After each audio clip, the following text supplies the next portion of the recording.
Hey everyone, thanks so much for stopping by. If you enjoyed the video, don't forget to give it a like and subscribe to the channel. Now, sit back, relax, and enjoy. Luffy tries to live a normal school life while hiding the truth about his powerful family.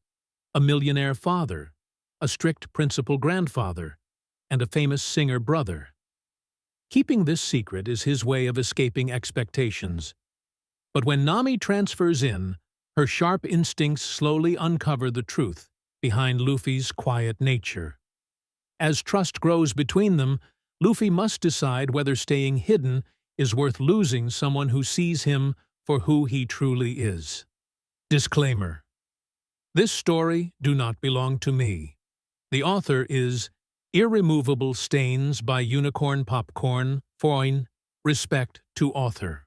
Chapter 11, Ordinary Saturday. Usopp sighed. He was tired of listening how Margaret and even Kaya went on and on about Ace. He would have had better ways to spend his Saturday afternoon than sitting in a cafe listening about some brainless pop star. He was so much different than I always thought. Margaret told. An idiot, Usopp asked. Usopp-san, Kaya scolded. Yeah, sorry, the long nose said, sighing. He was so incredibly ordinary, Margaret said with a dreamy look on her face. Told you he's nothing special, Usopp said. Oh yes he is, Margaret protested, just not the way we thought he was. Can't we talk about something else? Usopp asked, but the girls ignored him. He did seem a bit nervous, tough, Kaya said, making Margaret nod in agreement. Maybe he's just a sissy.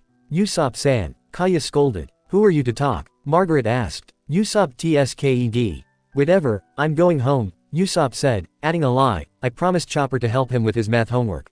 Kaya knew Usopp was lying, Chopper didn't need help with math. However, she didn't say anything as Usopp left their table. XXXXX. I'm home, Usopp called as he opened the door. Welcome back, Usopp bro, Frankie said, had a nice date. It wasn't a date, Margaret was there too, Usopp told, making Frankie raise an eyebrow, threesome. Frankie laughed as Usopp glared at him. Where's Luffy? The long nose asked, trying to change the subject. In his room with that orange-haired chick, doing what I have no idea, Frankie replied. With Nami. Usopp thought, okay, thanks. Usopp you're home. Chopper cheered as he saw the long nose. How was your date? Not you too, Usopp whined. What are Luffy and Nami doing? She's helping Luffy with his geography homework, Chopper replied. Luffy really needs help, according to her and Shanks. How can Luffy afford her help? Usopp thought out aloud, making Chopper look at him with confusion. She made everyone, me included, pay for her help, Usopp explained, and believe me, her taxes were high. There's no way Luffy could afford them. Chopper shrugged, saying, maybe Luffy's helping her with something. Name even one subject where Luffy's good at, Usopp said. Chopper thought for a moment before saying, P.E. Doesn't count, Usopp said, are you sure she's helping him with homework? Chopper nodded, asking, what else could they be doing? Nothing, Usopp said with a sigh. He was not going to be the one to explain Chopper about those things. XXXXX. Nami sighed, teaching this idiot was hard. She didn't even really have motivation since she was doing this for free. She wasn't trying to be helpful tough, she had her own reasons for doing this. She had heard Luffy and Zoro's conversation earlier in the class and knew Portgas D. Ace was Luffy's older brother. That's when she had made a plan, but the fact that Ace and Luffy weren't in good terms made things harder. She was planning on getting in Luffy's good side, help him and Ace to make up, which reminded her that she still needed to find out why they were fighting, and then with Luffy's help to get information about different countries all over the world from Ace. Sure, getting information was easy these days because of the internet, but information from someone who had experience was always better. And she knew Ace had been in many places for his concerts, she had looked it up. Nami, you okay? Luffy asked suddenly, causing Nami to look at him. Yeah, she said, why? You were just staring at the wall, Luffy replied, it's not gonna run away even if you don't look at it, you know. I know that, idiot. Nami yelled, hitting the boy on the head. Maybe this wasn't so good idea after all. XXXXX. Koza was doing homework with Vivi in her room when he got a text message. Who is it from? Vivi asked, looking up. Let's see, Koza said, taking his phone out and smiling as he read the message. Is it from Law? Vivi asked. Koza nodded with a smile, showing the message to Vivi. Meet me at Raftel's yard in your lunch break Monday afternoon, Vivi read aloud, raising an eyebrow. Why is he coming to see you into the school? I don't know, he has never done that, Koza said, still smiling. Trafalgar Law was few years older than Koza and was studying in college to become a doctor. He was dark, calm and sadistic, but he and the blonde had one thing in common, they were both in the closet. They had been dating about 3 months, and the only one who knew was Vivi. She had caught Koza and Law in action one day, so it was pretty hard to keep it as a secret anymore. Well anyway, going off topic. Are you two still in the closet? Vivi asked suddenly. Yes we are and we're not coming out anytime soon, Koza said, so please, don't say anything to anyone about me and Law. Of course not, Vivi said, you'll tell the others when you're ready. I hope they know how to knock, Koza mumbled, making Vivi blush. I didn't do it on purpose, the girl mumbled, depressed. Yeah, I know. Chapter 12, First day is always worst day. Ace sighed as he walked towards the principal's office, trying to get there as unnoticed as possible. No luck on that part tough, there were whispers and giggles from the girls all around and jealous looks from the guys. He was used to it of course, but now he really hoped he would have Marco or anyone with him. He wasn't used to getting all the attention when he was alone.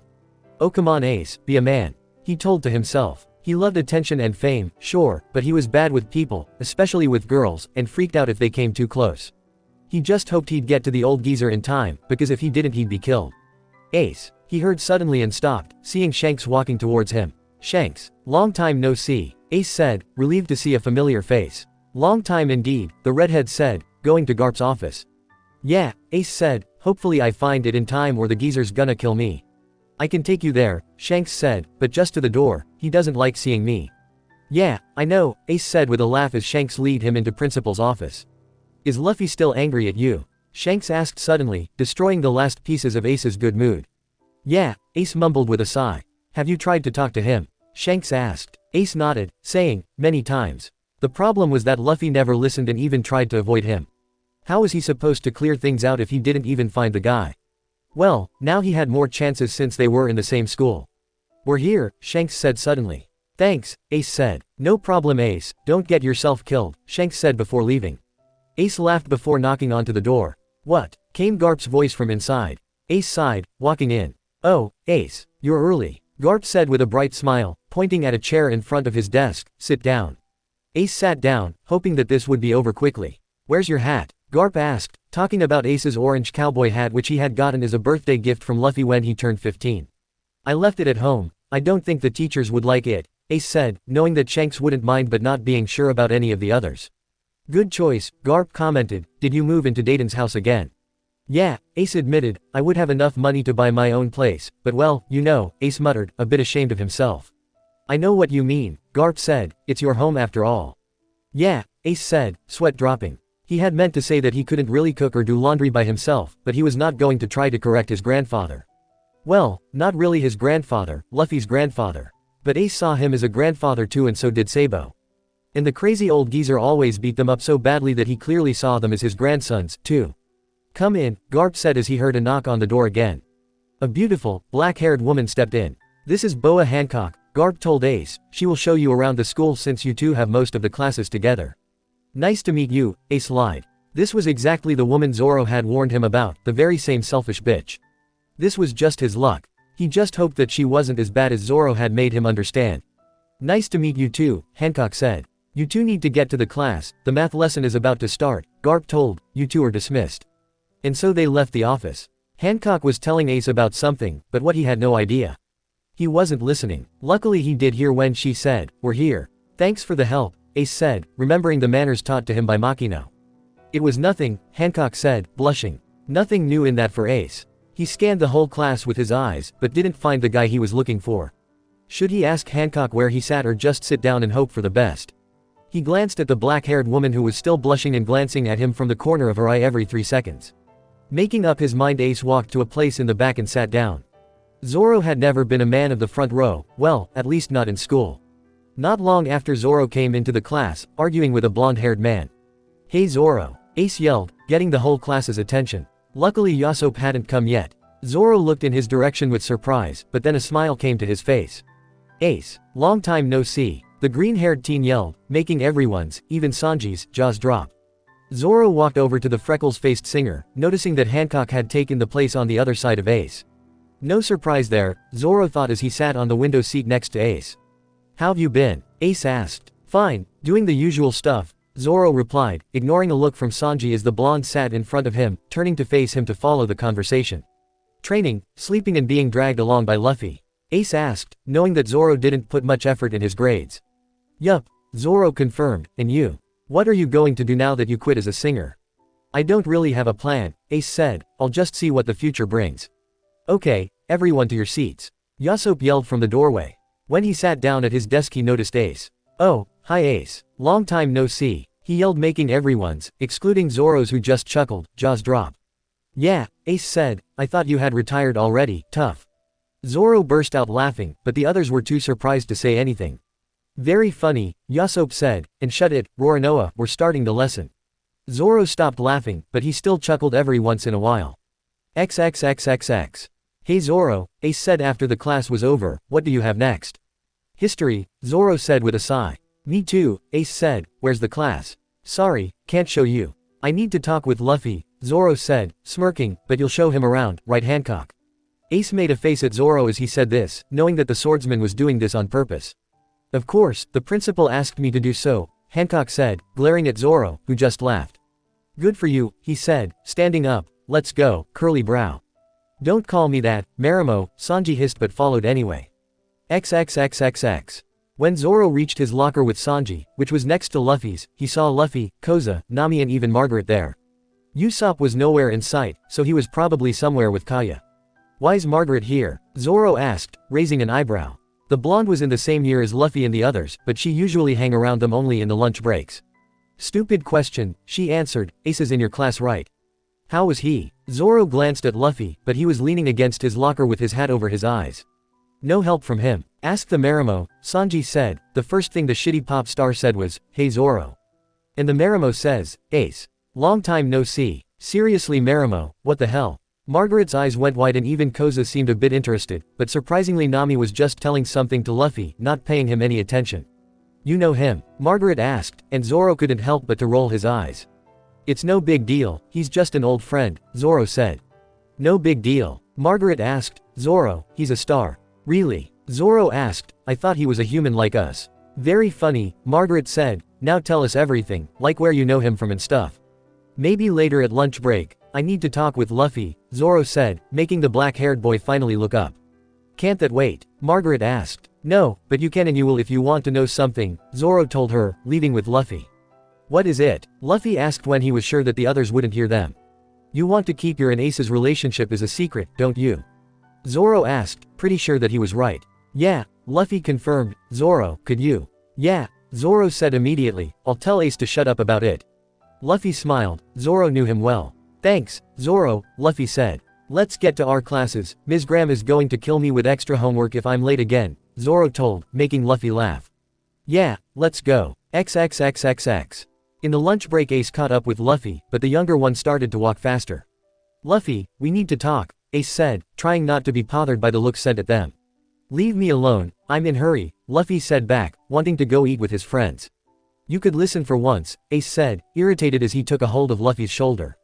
The younger boy glanced at the others who were watching them, noticing some of his friends among them. Okay fine, but not here, Luffy said, dragging his brother along, come on. Ace smiled, finally his little brother was ready to talk with him. They went into an empty classroom and Luffy closed the door. Okay, what? He asked, crossing his arms. Could you finally explain why you're so mad all the time? Why are you avoiding me? Ace asked. Luffy glared at him, walking over to the opposite wall to look out of the window. Like you wouldn't know, was the younger boy's reply. But I don't, Ace argued, or if it's what I think it is it's definitely stupid, but it can't be that. Luffy actually sweat dropped at that. Then what do you think it's about? Luffy asked, facing Ace. Did his older brother really not get it? Or was he just playing dumb? You're mad about the songs aren't you? Huh, Luffy asked. The songs I used, the ones we always sang as kids. Ace said, getting closer, the ones that mostly you made words for. You just don't get it, Luffy muttered. What do you mean I don't get it? Ace asked, taking a hold of his little brother's shoulders, you said using them was okay. And it was. Luffy shot back, that's not what this is about, you idiot.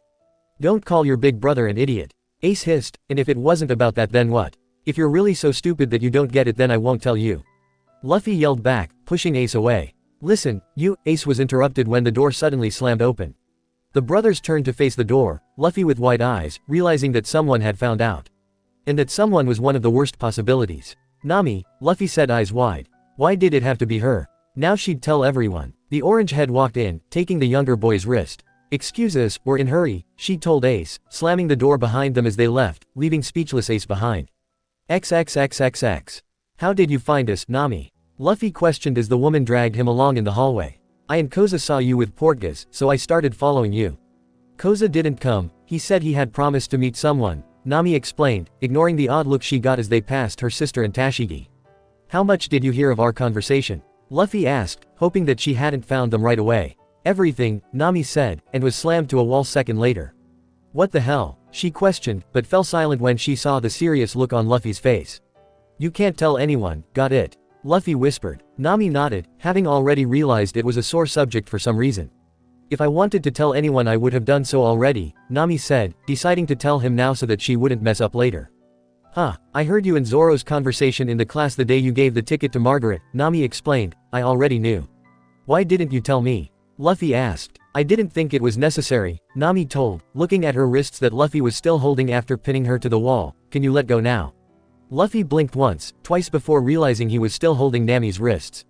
Oh, sorry, he said, letting go. Nami could swear she saw him blush, but it disappeared as soon as it came. Let's go eat lunch with the others. Luffy said, starting to walk away. Are you coming? Yeah, I'll come. XXXXX. Okay Zoro, now you've gotta tell us, Margaret said. She, Zoro, Kaya, Usopp, Chopper, Sanji and Vivi were sitting in their usual spot eating lunch. Margaret had told everyone what Sanji told her and now they were waiting for an explanation. There's not much to tell, Zoro said, we were neighbors when we were younger, so of course we knew each other. Weren't you and Luffy neighbors too? Usopp asked. So Luffy knows him too. Margaret realized. Yeah, Zoro confirmed with a sigh, but don't mention Ace's name in front of Luffy again, they don't get along. Zoro knew that he was probably already saying too much for Luffy's liking, but if this shut them up it was worth it. Why? Usopp asked. I don't know, Zoro said. It wasn't really a lie, he wasn't sure, but do not mention him. But, shish, Zoro hissed as he saw Nami and Luffy coming towards them. So, where were you two? He asked with a smirk. Nowhere, Luffy answered, sitting next to him as Nami sat next to Vivi. Koza's not here yet, Nami asked. No, he has some things to take care of, Vivi said, getting everyone's attention. What things? Luffy asked, opening his lunchbox. Well, none of your business, hissed Koza who just arrived, sitting next to Chopper who happened to be the closest one with the direction he came from. He took out his lunchbox and started to eat. Bad day? Zoro asked and Koza shot him a glare. Like I said, none of your business. No fair Koza, tell us. Luffy insisted. Why don't you tell us what you were doing with Portgas? Koza shot back, silencing Luffy. Zoro bit back a groan of annoyance. Here we go again. I think that guy's a gay, Nami said, causing half of the group almost choke into their drinks. What? Zoro asked, having no idea where that came from. Ace had never had a girlfriend, he knew that, but he couldn't be gay, or could he? Well, I happened to walk in when he was talking with Luffy, Nami started, getting an alerting look from Luffy, and well, let's just say his behavior wasn't normal. Luffy sighed in relief and Zoro chuckled, thinking that Nami had just gotten the wrong idea. Luffy, however, knew she was doing this on purpose. So you think he's gay? Vivi asked, sweat dropping. Zoro glanced at Luffy, who was laughing. Well, since Luffy went on with it he would too. Yeah, probably, Nami said, glancing at laughing Luffy. We should test the theory, Margaret decided, earning odd looks. What? How would we do that? Nami asked, not meaning it to go that far. Usopp could flirt with him as a test, Margaret said, making the others laugh. Why me? Usopp cried out, making the others laugh even harder. Bad idea Margaret, Koza said, even if Portgas was a gay, I doubt he would be attracted to Usopp. True, Zoro said and everyone laughed again. What the hell was that supposed to mean? Usopp asked, crossing his arms. Even Kaya was laughing. So, who do you suggest then? Margaret asked. The curly brow, Zoro said. I agree, Koza said before Sanji could protest. Hold it, I'm not gonna do it, the blonde was finally able to protest, crossing his arms. Ah come on Sanji, do it for me, Margaret said, going closer to Sanji and batting her eyelashes. For a moment the blonde man looked like he was about to give in, but then got himself back together. No, he said, I'm sorry, Margaret-chan, but that's one thing I'll never do, not for anyone. Everyone laughed again. While laughing, Zoro's eyes met Nami's, who winked. In that moment realization struck him. She knows. XXXXX. Ace sighed. For some weird reason he had ended up eating with Hancock and her sisters, not his idea of a nice lunch. Some other girls had tried to come talk to him, but it looked like Hancock had scared them away. And other guys, well, all he got was jealous looks. He would have liked to go eat with Zoro and talk to him, but he knew Luffy wouldn't have taken it well. Speaking of his little brother, Ace's thoughts wandered to the woman who had interrupted them. Maybe she's Luffy's girlfriend, Ace thought, chuckling at the idea. No way. Is something wrong, Portgas? Marigold asked, using his last name since Hancock had said only she was allowed to call him Ace. No, not at all, Ace assured, glancing at the tree that Luffy and his friends were sitting under. He would have wanted to be there as well. XXXXX. Koza wait, Vivi yelled, catching up with the blonde as they were walking home from school. What is it, Vivi? Koza asked from his friend, not looking at her. Are you okay? You seem to be down after the lunch, Vivi asked, trying to be careful with her words. Did something happen between you and Law? He broke up with me, Koza said bitterly, causing Vivi to stop. Why? The blue-headed girl asked, but Koza just shrugged. I don't know, he just said things wouldn't work out between us. He said, I think he already has someone else or at least has his eyes on someone else. I'm sorry. Don't be, Koza said, turning to her direction with a smile. I'll find someone better. XXXXX.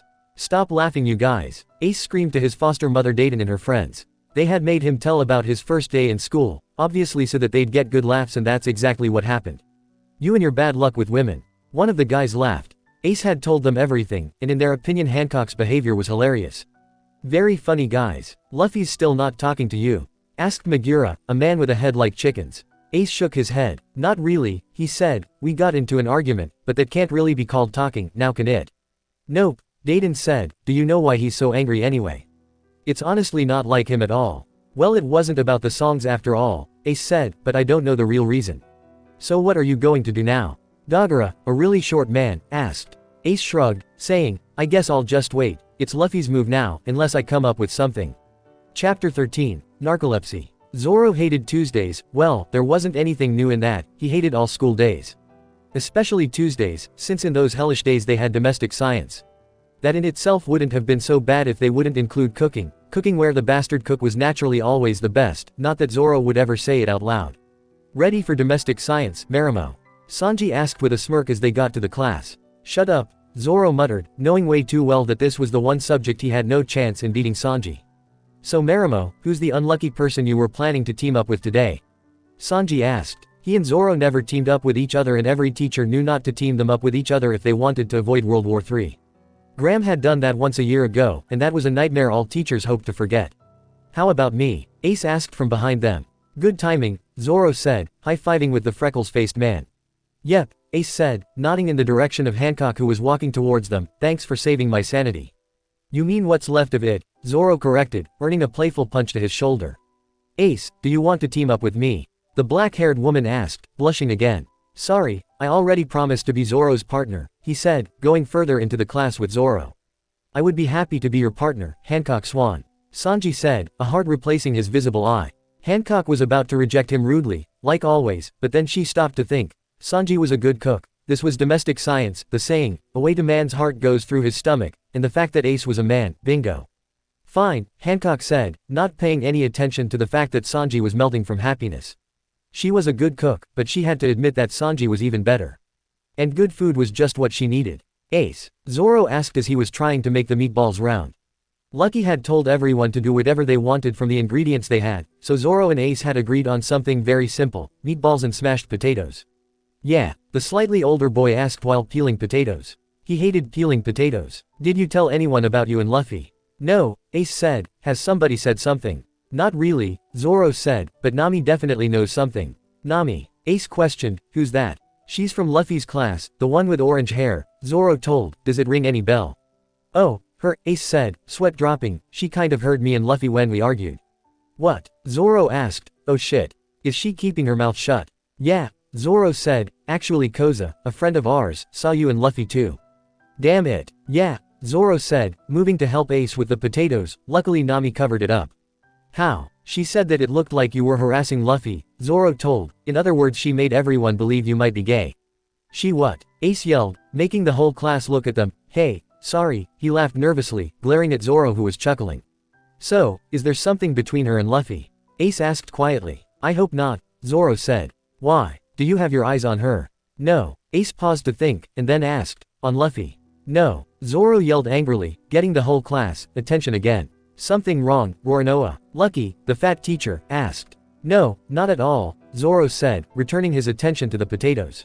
So Zoro, back to the subject, Ace said, why do you hope there's nothing between them? That bitch gets on my nerves, Zoro replied. So, what are you going to do about Luffy? I'll just leave him be, at least until I get another idea how to get him to my side. XXXXX. Ace used to love lunch breaks, but that was changing fast since he had, once again, ended up eating with Hancock and her sisters. They were beautiful, yes, but that was the only good thing about them. Ace didn't know which they were more, boring or annoying, but he did know that he'd have to get away. Excuse me for a moment, he said politely, pretending to go to bathroom as he was actually looking for a better place to eat. I knew returning to school was a mistake. Homeschooling while going around the world was much easier, Ace thought. Sabo was smart since he never went to high school. Sabo was the same age as Ace, but had stopped going to school after graduating from junior high school since he wanted to annoy his parents and Luffy's father had offered him a job. However, Ace was sure the main reason why Sabo took the job was his huge crush for Dragon's 26-year-old secretary, Robin. Not that I can blame him, she is hot, too old for him tough, Ace thought, chuckling. The woman was whole 8 years older than them. Ace's laugh was cut short when he started to feel dizzy. Oh shit, XXXXX. I'm telling you too, there's something weird between Luffy and that Portgas guy, Koza insisted as he walked in the almost empty hallway with Nami and Vivi to lunch. Ridiculous, Nami disagreed, now let's go, the others are probably already waiting for us. Vivi didn't say anything, she just listened her friends arguing, wondering why they were so persistent. Did Nami have a crush on Luffy? Or on Ace? You're the one who started this, Koza said back, making Vivi wonder if he was the one with a crush. But on which one? It was a joke, you're taking it too seriously, Nami tells with a sigh, makes me wonder that you might be the gay one here. Koza froze in the spot, but recovered soon enough, catching up with the girls. Would a gay do this? He asks, turning Nami around by taking a hold of her shoulders. Before the orange head could protest she felt the blonde's lips on hers. Koza, Vivi yelled in surprise, not knowing why he went this far. Did he really want to stay in the closet so badly he couldn't even take a joke?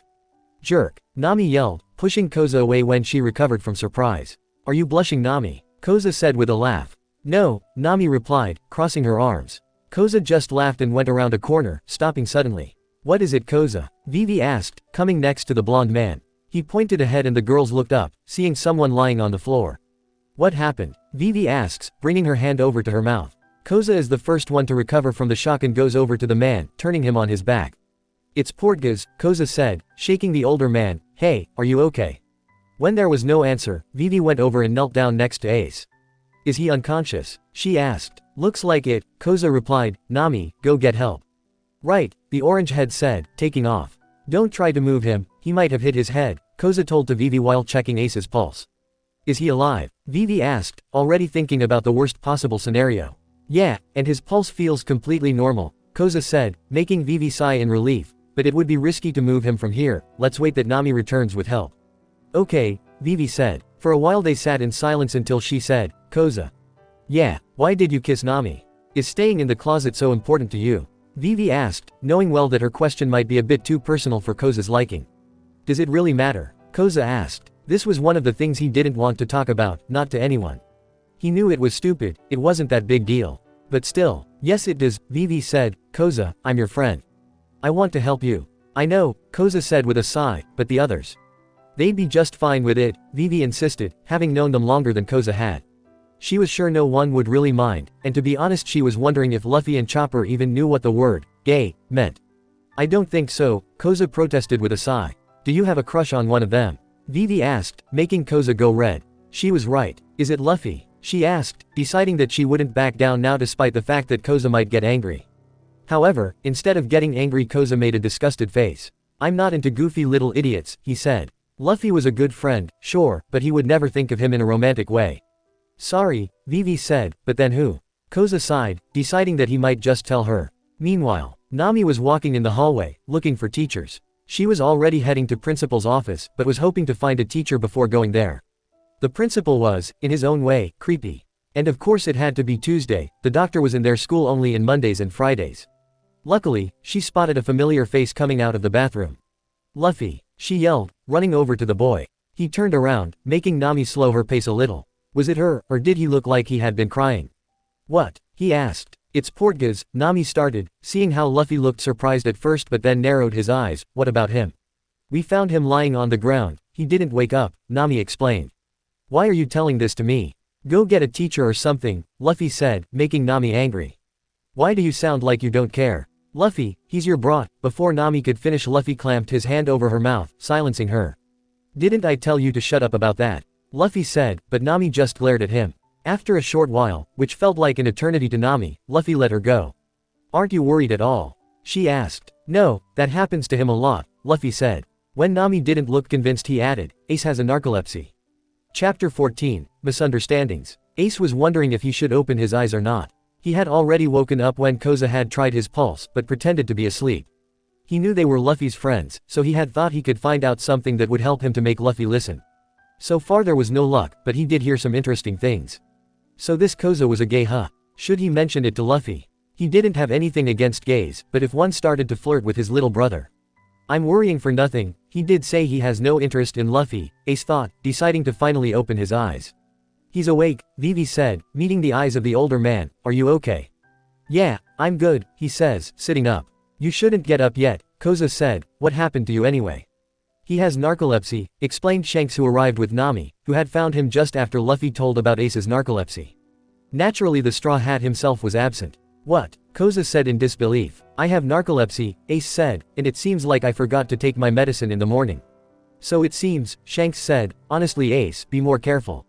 Yeah, sorry, Ace said, standing up and yawning.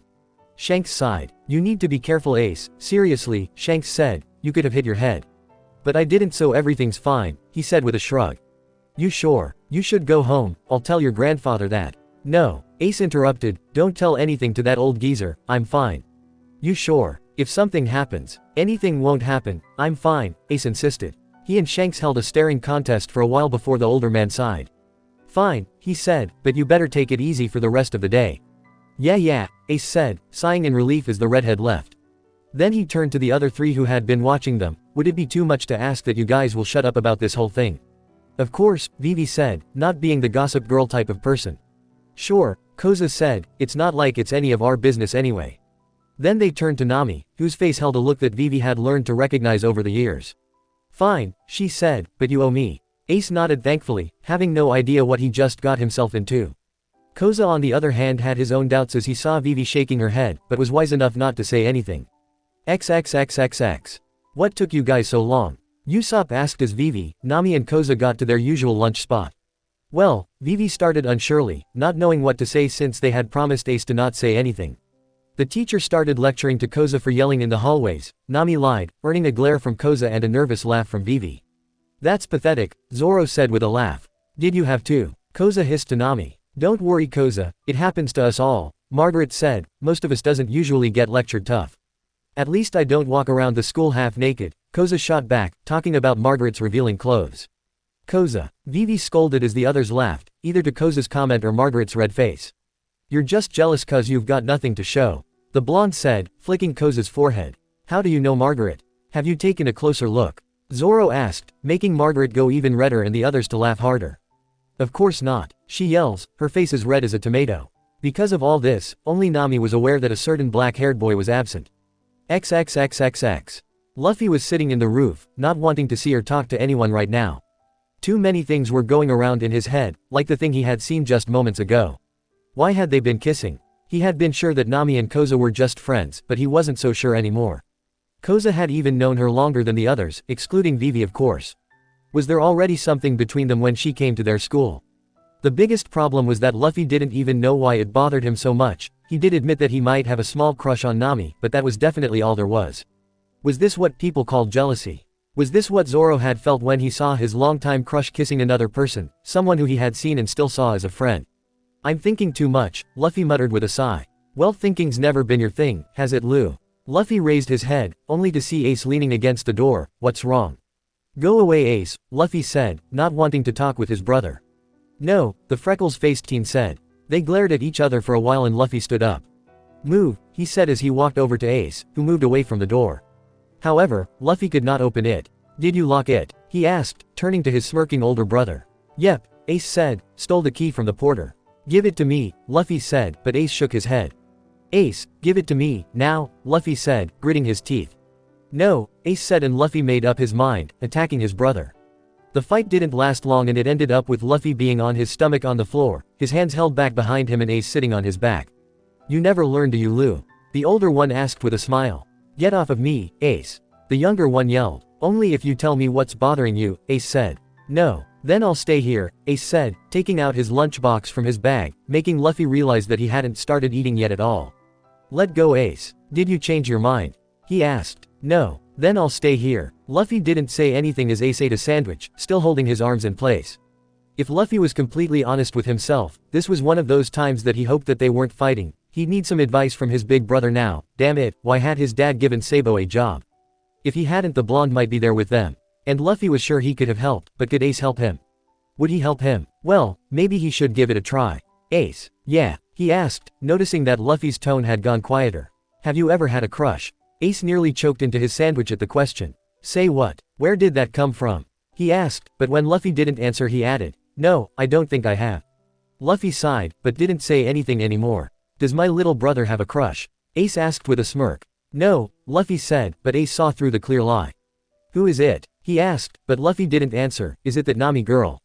How did you know? Luffy blurted out, banging his head against the floor afterwards. How could he be so stupid? Nami, huh? Well, can't blame you, she's pretty, Ace wondered out loud, earning a glare from Luffy. Don't worry, she's not my type. So, your sulking has something to do with her? Ace asked. I'm not sulking, Luffy denied. Fine, you're not sulking, Ace said, now tell me what's wrong. Luffy didn't answer, and he was surprised when Ace stood up, going to sit next to the wall, leaning on it. Surely you can tell your big brother, can't you? He said, continuing to eat his lunch. Luffy didn't answer, just took out his lunch. Maybe he could beat Ace up and get the key after he had eaten. Or maybe he should just tell him. It's not like he had anything to lose, knowing that Ace wouldn't tell anyone. Except maybe to Sabo, but it's not like that mattered. Well, Luffy started, unsure, I saw Nami and Koza kissing and, I don't know, it just annoyed me. In other words, you're jealous, Ace translated, so you think you fell for a taken woman. Probably, Luffy said, finally starting to eat his lunch. Well, I doubt that, Ace said, causing Luffy to look up at him. Why? That Koza guy is gay, Ace told, causing Luffy to stare at him blankly. What? You're not serious, are you? Luffy asked. I am, Ace said, I heard him talking with that blue-haired girl, and if I understood right, Nami had made a joke about him being gay and he had panicked, kissing Nami to make her believe that he was straight. Oh, and he has his eyes on a friend of ours. Koza likes Zoro. Luffy asked in disbelief, making Ace nod. That's what he said. So the kiss with Nami. I don't think it meant nothing to neither of them, Ace said, but who knows, that Nami girl might have a crush on Koza. I don't care as long as they're not together, Luffy said, making Ace raise an eyebrow as he finished his sandwich, taking a sip from his drink. Say Lu, what do you see in her? He asked, but Luffy just shrugged. I don't know, Luffy said and froze. He was still supposed to be mad at Ace. You just what? Ace asked, frowning when Luffy didn't answer. Luffy. No answer. Seriously Lu, we need to end this, Ace said, why can't you just tell me what made you so mad? No answer, just the sound of Luffy drinking. Lu, tell me. I won't bother you after you've told me, Ace said, but that was only half true. He would try to fix things if he could. Fine, Luffy said with a sigh, thinking that they might otherwise be stuck on the roof for who knew how long. You remember that hat, the orange one with blue smiley on it, which I gave you for your 14th birthday, right? Yeah, and, Ace asked, raising an eyebrow.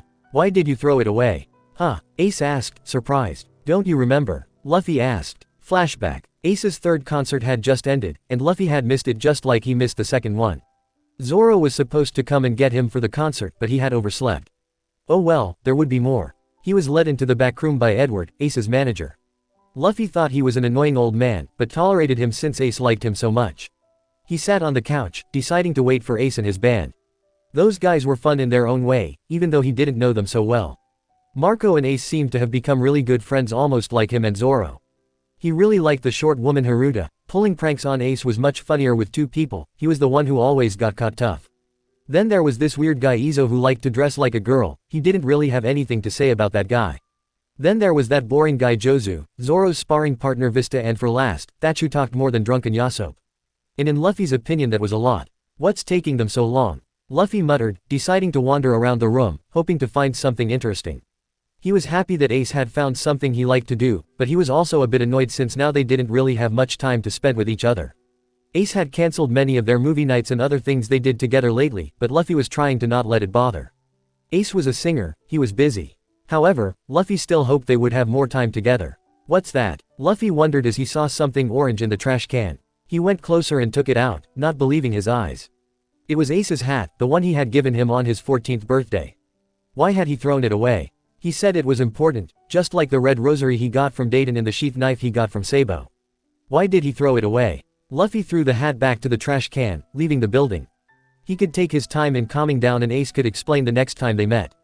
But he never did. Flashback ends. But the next time we saw each other you acted like nothing happened. Luffy yelled, standing up, why couldn't you just say you had no time for me? That you no longer cared. Ace just stared, his brother sounded like a dumb teenage girl. It was all about the hat. And on top of it all, he hadn't thrown it away. Flashback. Ace sighed, rubbing his head. Where was his hat? He was sure he had left it on the table in the back room like always, but it was nowhere in sight. What's wrong, Ace? Marco asked. I can't find my hat, Ace complained. What are you, a girl? It's just one hat, Thatch said with a laugh, earning a glare. Okay, which hat? The orange one with 2 smiley faces on it, Ace told, making Marco chuckle. That ridiculous thing, the blonde asked. I got it from Luffy, was all Ace said for his defense, but it shut Marco up. I'll help you look for it, Haruta said, having learned how important their hats were to the brothers. Weird, but she didn't usually judge people. The others helped too, and after a while Thatch called out, I think I found it. And indeed, he held out Ace's orange hat that he had taken from the trash can next to a table. Where was it? Ace asked, taking the hat. In the trash can, Thatch replied, making Ace glare at Haruta. What's with that look? She asked. I didn't throw it there. Then who did? Ace asked, crossing his arms. Sorry, Jozu said. It was you. Everyone yelled, not having been expecting that. I think I accidentally dropped it when I walked past the table earlier, Jozu explained. And that's how it had went. Flashback ends. Luffy, listen, just then they heard the lock on the door click, and the porter stepped out. What are you two doing here? The bell rang 5 minutes ago. He said, and how were you able to lock the door? With this, Ace said, showing the key he had stolen from the cigar-loving porter. The porter, Smoker, frowned, taking the key. Which one's idea was this? Mine, Ace said immediately, since Luffy had tried to leave from the beginning. Is that so? Smoker said, not really convinced since Luffy was the usual troublemaker. However, when he saw that the Straw Hat Boy was actually looking away with his arms crossed instead of the usual goofy grin he had after being caught, Smoker realized that Ace was telling the truth.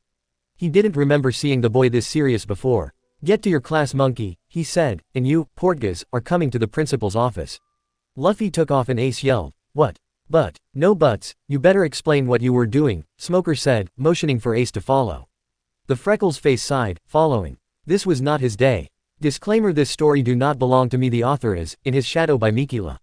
Chapter 15, Brothers in the Closet. Ace went straight to his room when he got home. He had had a very long day. Smoker had dragged him to the principal's office, but luckily he had been able to explain everything to Garp easily after Smoker left. Having a grandfather as a principal had, surprisingly, good sides too. Garp had just laughed at everything he said, including the explanation of why Luffy was so angry. And now he was looking for the hat. He knew he had it somewhere in his room. He was hoping that going to the school with the hat on his head would fix everything. It's Luffy after all, something as simple as this should work, Ace thought, smiling to himself as he found the hat. XXXXX. The next day Ace went to the school with the orange cowboy hat on his head, not minding the weird looks he got from others. So last season, he heard one girl mutter, like hats like that would have ever been in. Said another, but he didn't really care. Who knows, maybe the girls would leave him alone better with this. Haven't seen you with that in a while, said Zoro as he caught up with Ace. Yeah, I dug it out yesterday, Ace admitted. Now the hardest parts were to make Luffy listen to him and to get him somewhere where they could be alone. He didn't know which was hard or tough. I should ask help from Zoro, or maybe not. I don't want a Luffy to be angry at him too, Ace thought with a sigh. He would have to do this on his own. XXXXX. Ace sighed. It was a lunch break already and he still didn't have an idea how to make Luffy listen to him. What should I do? He wondered, eating his lunch in a tree. He wanted to think in peace, but he couldn't do it if Hancock found him, so he had climbed into a tree. No students, excluding Zoro and Luffy, would think he'd climb into a tree. Why are you in a tree? Well, except Luffy's little girlfriend. Just because, Ace replied, hoping that she'd go away before Hancock or some other girl noticed. What's up with the hat? Nami asked. I got it from my little brother, Ace replied, silencing her. So you and Luffy are not fighting anymore? She asked, raising an eyebrow. Ace looked down at her from his lunchbox. So she really knows. We are, he said, this hat it old. Oh, Nami said, do you two ever stop fighting? Aren't you two brothers? I'm not the one who wants to fight, Ace told, and it's not that simple. Oh really? Nami asked, not really convinced. Yes, really, Ace said, turning his attention back to his lunch. Well, if there's anything I can do to help you, tell me, Nami said, causing Ace to look at her in surprise. Why would you help me? He asked, making Nami sigh. I know how hard it can be when fighting with a family member, she told, and the more you're in debt to me the better. Ace thought it over before saying, well, there is one thing you could help with. What is it? Do you think you could make Luffy agree to talk with me in private? I need to get him to listen, Ace said. Nami thought about it. She did want to help, but she didn't want to make Luffy angry and he probably wouldn't listen anyway. Unless, I think I'll know how to make Luffy listen, she said. Here's what we'll do. XXXXX. After the school, Luffy was waiting Nami, who had said she wanted to talk alone, outside the classroom. He wasn't Sanji or anything, but a guy was allowed to have hopes, right? He was pretty close of being Sanji. Let's go, Nami said as she came out of the class. Yeah, Luffy replied and they started walking. What is it that you wanted to talk about? He asked after a while. You'll see, Nami answered. Where are we going? You'll see, Nami said again. They continued walking until she stopped in front of a closet door. Why did we stop? Luffy asked, titling his head to a side. Nami didn't answer, just opened the closet door. Huh, get in, Nami said, hoping that Luffy's naive attitude wouldn't disappear now, cause if it did so would their plan. Why? Luffy asked. Was there something in the closet? You'll see, Nami replied. They stared at each other and just when Nami was sure he wouldn't go in he opened the door. Okay. Nami smiled, just a little more. When Luffy was inside the closet, Nami smirked, slamming the door shut and locking it with the key she stole from Buggy the Cleaner. She had chosen this closet because it couldn't be unlocked or opened from the inside. What? Hey, Nami, open the door. Stop yelling, Lou, or someone might hear, Ace said from next to him, putting the light on. Luffy paused at his yelling, trying to put two and two together. You, he started, this was your idea. Yup, Ace said, and we won't get out before you listen to me. No way, Luffy said, crossing his arms and sat on the floor. Stop being childish, I'm always like this, Luffy defended. Right, Ace said with a half smile, crossing his arms, you're always childish. Yeah, I'm not, Luffy yelled, almost agreeing with Ace, who just laughed. You never change, he said before his face got serious, can't you just listen to me for once? Luffy turned his head away, making Ace sigh. Come on Luffy, you can see the hat, can't you? He asked. I didn't throw it away. Then what happened? Luffy asked finally, listening as Ace explained everything. Are you telling the truth? Luffy asked from his brother, not sure if he should believe him or not. Have I ever lied to you? Ace asked, raising an eyebrow as Luffy put on his thinking face. Well, that one time you said that Sabo ate my candies, but later I found out it was you. That doesn't count, Ace yelled, face red. There were plenty of other times, Luffy told. I meant about something important, Ace said, sighing. I suppose you haven't, Luffy finally said. Told you so, quote. So, is this whole mess over? The older one asked, a bit hesitantly. Yeah, Luffy said. Ace. Yeah, how do we get out? Don't worry, I got Nami's number, Ace said, taking out his phone. I'll call her and she lets us out. So Nami was in this too? Luffy asked, already knowing the answer. Yeah, the plan was hers, Ace said, but don't be angry at Ace. What's wrong? My phone's gone out of battery, Ace said. What? Luffy yelled, he couldn't believe it. How can you be so stupid? Don't call me stupid, Ace protested, besides, I'm sure I can come up with something. I'm waiting, Luffy said, adjusting his hat. Do you have your phone with you? Ace asked. Yeah, but I don't have Nami's number, Luffy told, taking out his phone. We don't necessarily need it, Ace said, if you have the number of someone who has Nami's number. Luffy thought for a moment before saying, Vivi should have it. Then call her, Ace said, and Luffy nodded, trying to contact the blue-haired girl. He let it ring 15 times before hanging up. She didn't answer. She doesn't answer, Luffy said. Any other ideas? Ace asked. No, quote. How about we wait 5 minutes and you'll try calling again? Ace suggested. Okay. 5 minutes later, Luffy let his phone ring 15 times again, but no answer. What now? Luffy asked. Don't know, Ace admitted, we wouldn't even be in this situation if you'd have listened earlier. Are you blaming me for this? Luffy asked. Ace had not expected it, but he didn't complain when he got Luffy's fist into his face. And so began the fight that ended the same way it did last time. Damn it, Luffy cursed, if I wasn't hungry I'd kick your ass. Yeah right, Ace said, you're always hungry, Lou. Yeah, Luffy said, and they both laughed, but the laughter died down as they heard steps. Do you think it's Nami? Hopefully, Ace said, but shut up in case it isn't, we don't need anyone hearing us.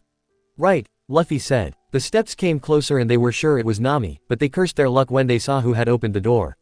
There stood Smoker the porter, and behind him was Buggy, who Nami had stolen the key from. Hi. Ace, who was still holding Luffy down, laughed nervously. Portgas, to principal's office, now. Smoker yelled, and get off of Monkey. But, now, Smoker yelled, damn spoiled brat. What about me? Luffy asked. Go home, Smoker said simply, making Luffy sigh in relief. He didn't want to face the old geezer. He left the closet, watching as Smoker dragged Ace to Garp's office. He felt a bit sorry for his brother, but since it wasn't him who was being dragged to the principal's office, he wasn't going to complain. When Luffy got to the front gates, he blinked as he saw Nami, who didn't seem to notice him, leaning against the gate and staring at her phone. Nami. The girl jumped as Luffy shouted out her name. Luffy. She questioned, looking at him, how'd you get out? Smokey opened the door, Luffy told, but when Nami didn't seem to get it, he added, Smokey the porter. Oh, was all Nami said, and they fell into uncomfortable, or at least to Nami it was, silence, staring at each other. So, did you and Ace manage to make up?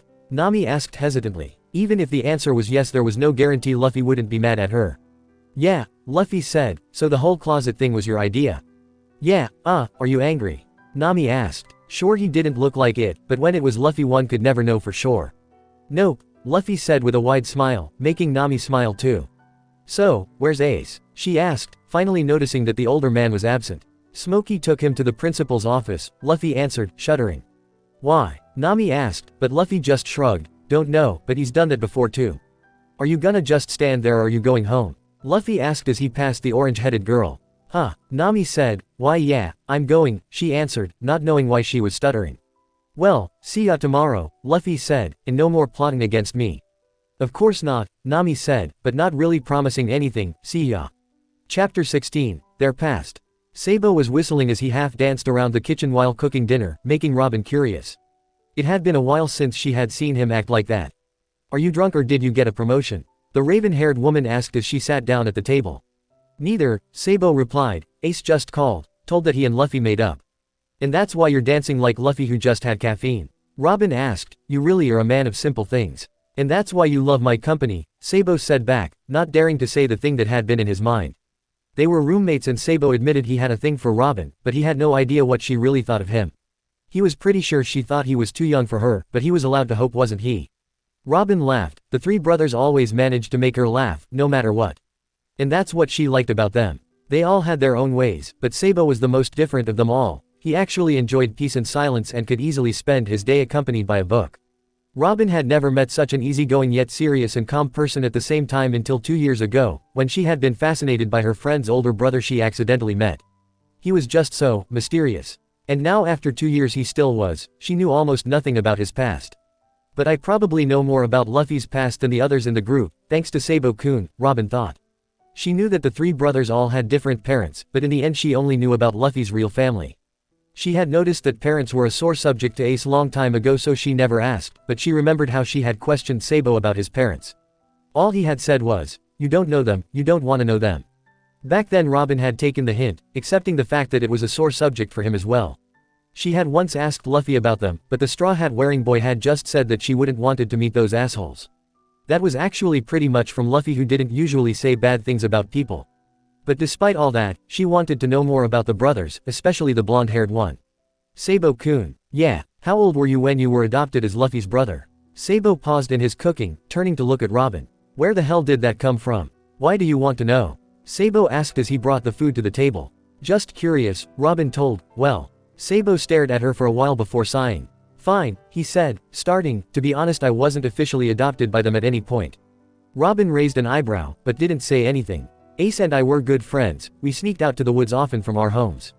That's also how we met at the age of 5, in the woods, Sabo told. We usually just ran around, playing pirates or went to fishing. One day Ace even caught a rabbit and, Sabo laughed to some memory. We started arguing whether Ace should take it home and make date and cook dinner out of it, or if we'd both keep it as a pet. In the end it got away tough.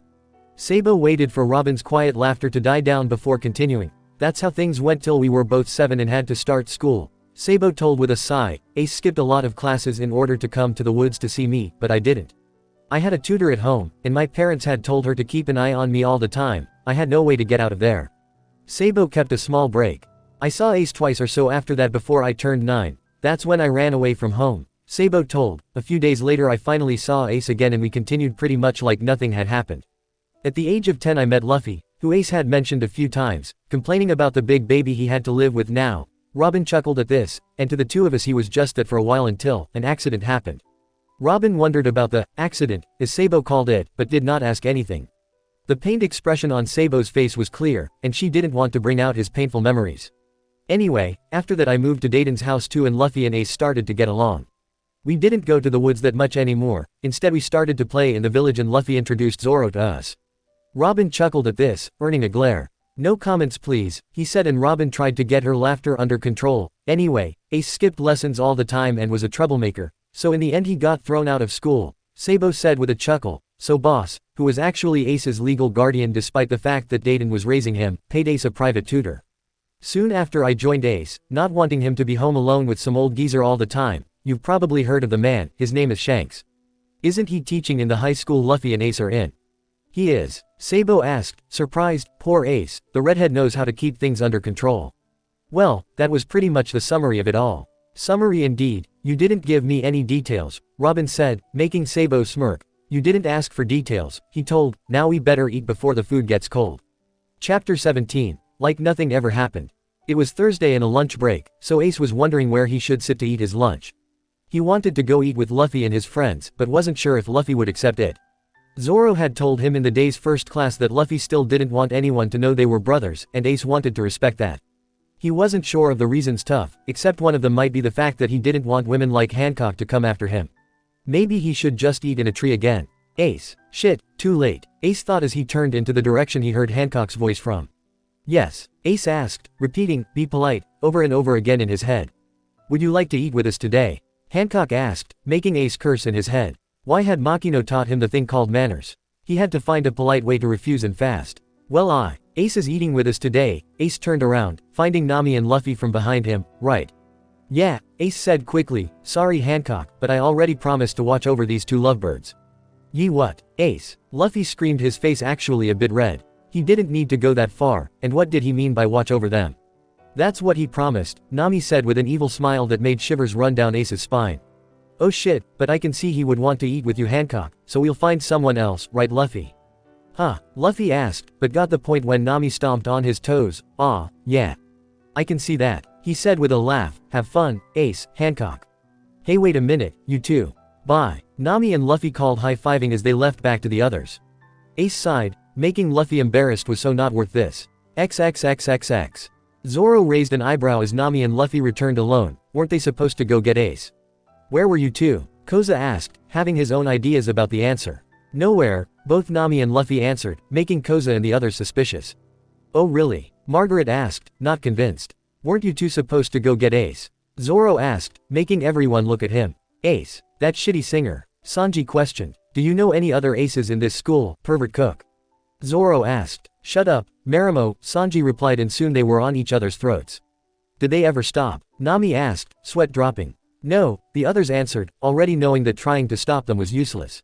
They were sworn enemies. So did you guys go to get the singer or not? Usopp asked, getting the attention of the others. We did, Nami replied, but he was just dying to eat with that Hancock bitch and her sisters. He was? Zoro asked. There was no way that was true. Had he gotten on Nami's nerves or something? Who wouldn't be? Sanji said, hearts in his eyes. Hancock Swan is one of the most sweetest, prettiest and annoying. Koza and Zoro questioned at the same time. Shut it, shitty Marimo and Sandhead, Sanji said, I was going to say elegant. Margaret laughed at this, saying, I never knew elegant meant the same thing as bitchy. Me neither, Koza admitted, earning a glare from Sanji. Maybe I should ask Hancock Swan to eat with us. And her lovely sisters too, of course, Sanji wondered aloud, earning disgusted looks. No way, most of the group said. I don't think they'd come even if you asked, Sanji-kun, Vivi reasoned. She didn't really like Hancock either, but she wasn't going to just say it like that. Vivi's right, they think they're much better than us, they wouldn't come, Kaya continued, not liking the said three either. And if they'd come I'd leave, Margaret added. But Margaret-chan, no buts, that's the way it is, Margaret said, putting her hand around Kaya's shoulder, choose, us or them. I'm so in that one, Zoro said, not that I would mind if Curly Brow started to hang out with Hancock. Don't say that Zoro. Luffy protested, who'd cook for us if Sanji left the group? Is that the only reason you want to keep him in your group? Koza asked, making everyone laugh. Oh yeah, Luffy yelled suddenly, we need to keep a welcome party for Ace. Why? Sanji whined together with Usopp and Koza. That's a great idea. Margaret cheered, I'll come. Do we have to keep a party for that guy? Sanji asked, knowing that he had already lost anyway. Yep, Luffy said, let's keep it tomorrow since tomorrow is Friday. Sanji sighed. I'd better start making food when we get home, then. Since it's a party for Ace, we can assume that at least most of the girls in the school are coming, Zoro said. Including Hancock and her sisters, Koza added with a groan of annoyance. Damn, Margaret cursed. But we are allowed to throw her out if she starts picking on someone, right? Chopper asked, making everyone look at him. That's right, Margaret said, if she begins to be too annoying you guys can just show her to the door. Yeah, Luffy said, make sure you tell everyone about tomorrow's party, starting at 9 o'clock. XXXXX. I heard that Monkey D.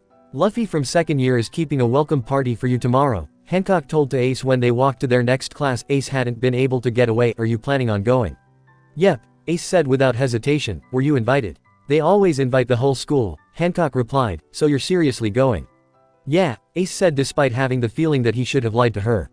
Then I will come too, Hancock told, making Ace curse his stupidity, not that I'd be waiting much from it.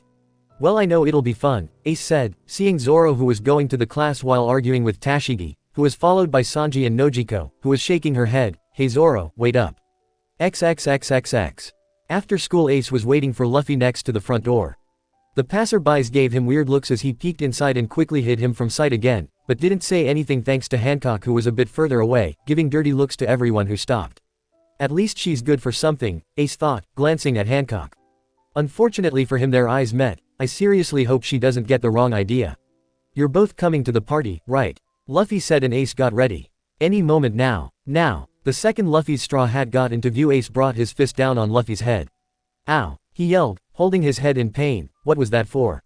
Revenge, Ace answered, taking Luffy's hat. Hey, catch me if you can, Ace yelled, running away with the hat. Come back here, Luffy yelled, running after his brother. Luffy-san, give up Kobe, you can't catch him, Helmeppo told to his pink-haired friend. You can talk to him again tomorrow, here at school or at the party. Now let's go. XXXXX. Ace and Luffy had run all the way to Dayton's house, and Ace was now climbing to the roof with Luffy not far behind him. Give my hat back, Ace. Luffy yelled again as he finally caught up with his brother. Ace laughed, tossing the hat back. I didn't think that you'd actually be able to keep up with me all the way here, he said, lying down on the roof. Luffy went to lie next to him and they both looked at the clouds. Ace, yeah, the older boy asked, turning to look at his brother when he didn't continue. What is it, Lou? Have you heard anything about my dad lately? Luffy asked, making Ace raise an eyebrow. Luffy never really talked about Dragon. No, Ace replied. Why are you asking? No reason, Luffy said with a shrug, telling obvious lie. Ace decided to ignore it for now. Tough. Chapter 18. Never have I ever. It was a bit over 9 o'clock and Zoro went to open the door for Ace, who was unfortunately accompanied by Hancock and her sisters. You know, most people didn't bring a date, but you brought 3. He asked with an amused smile. Very funny, Zoro, Ace said. Are we going to get in or should we spend the rest of the night here? Zoro rolled his eyes, stepping away from the doorway so that Ace and the Diva trio could get inside. Hancock Swan, I'll take your coat, Sanji sang as he half ran, half danced to them, and of course yours as well, Marigold, Sandersonia. The girls gave him their jackets, not even bothering to say thank you. Ungrateful bitches, Zoro muttered under his breath so that only Ace heard. Who's singing? Marigold asked as they heard singing and someone playing violin in the living room. You'll see, Zoro replied, and they all went to the living room, finding an old man with afro on the couch, singing and playing violin.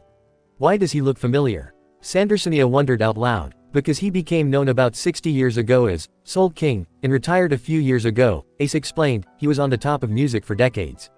But what is he doing here? Hancock asked, in a place like this. We invited him, stupid, Zoro told, getting glares from Hancock's sisters.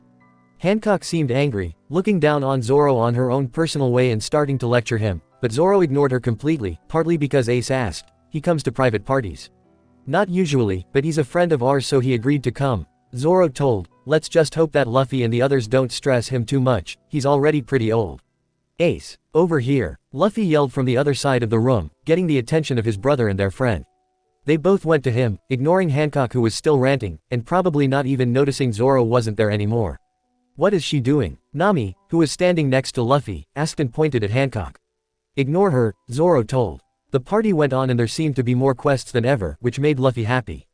Sanji was happy too since most of them were women and was eager to work as a distraction every time that Ace motioned him over so that he could escape. The said singer leaned against the door of Luffy's room, taking a deep breath. He seriously needed some time away from all those fangirls. He heard voices from inside Luffy's room and they caught his attention. You sure about that, Nami? He heard Luffy ask. Yeah, I'm sure, but be careful with it, Ace heard Nami say. Careful with what? There was a silence for a while and then Luffy said, Alright, I got it in its place. Finally, Nami said. There was a silence for a while again, and then Ace thought he heard Nami sigh. Okay, now pull it out carefully, she said. What? Ace resisted the urge to slam the door open. If they were doing something intimate, he didn't want to see it. No way, this is Luffy we're talking about, Ace thought with a sigh. What are you doing? Ace almost jumped, looking up and seeing Luffy's blue-haired friend, whose name him didn't remember. Nothing really, he said, just hiding from Hancock and the others.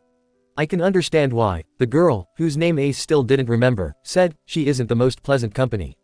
I can agree with you on that one, Ace said, hearing a small crash from Luffy's room but deciding to ignore it for now. Sorry, I never got your name. Oh right, she said, holding out her hand, I'm Vivi, Nefertari Vivi.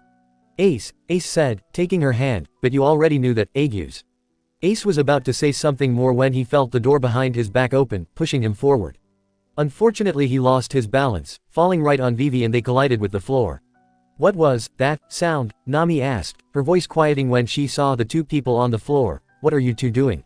Ace, not in the middle of hallway. Zoro, who just rounded the corner, called out with a laugh. What's he doing? Luffy asked, coming from behind Nami. When did you start acting like Zoro, Ace? The Straw Hat asked as he saw Ace on the floor with Vivi. Luffy. The two older men yelled, their faces a bit red. Luffy rushed past Zoro, who went after him. Ace got up, following the other two after saying, excuse me, ladies. Why do I have a feeling that I don't want to know what Luffy meant, Nami muttered while helping Vivi up.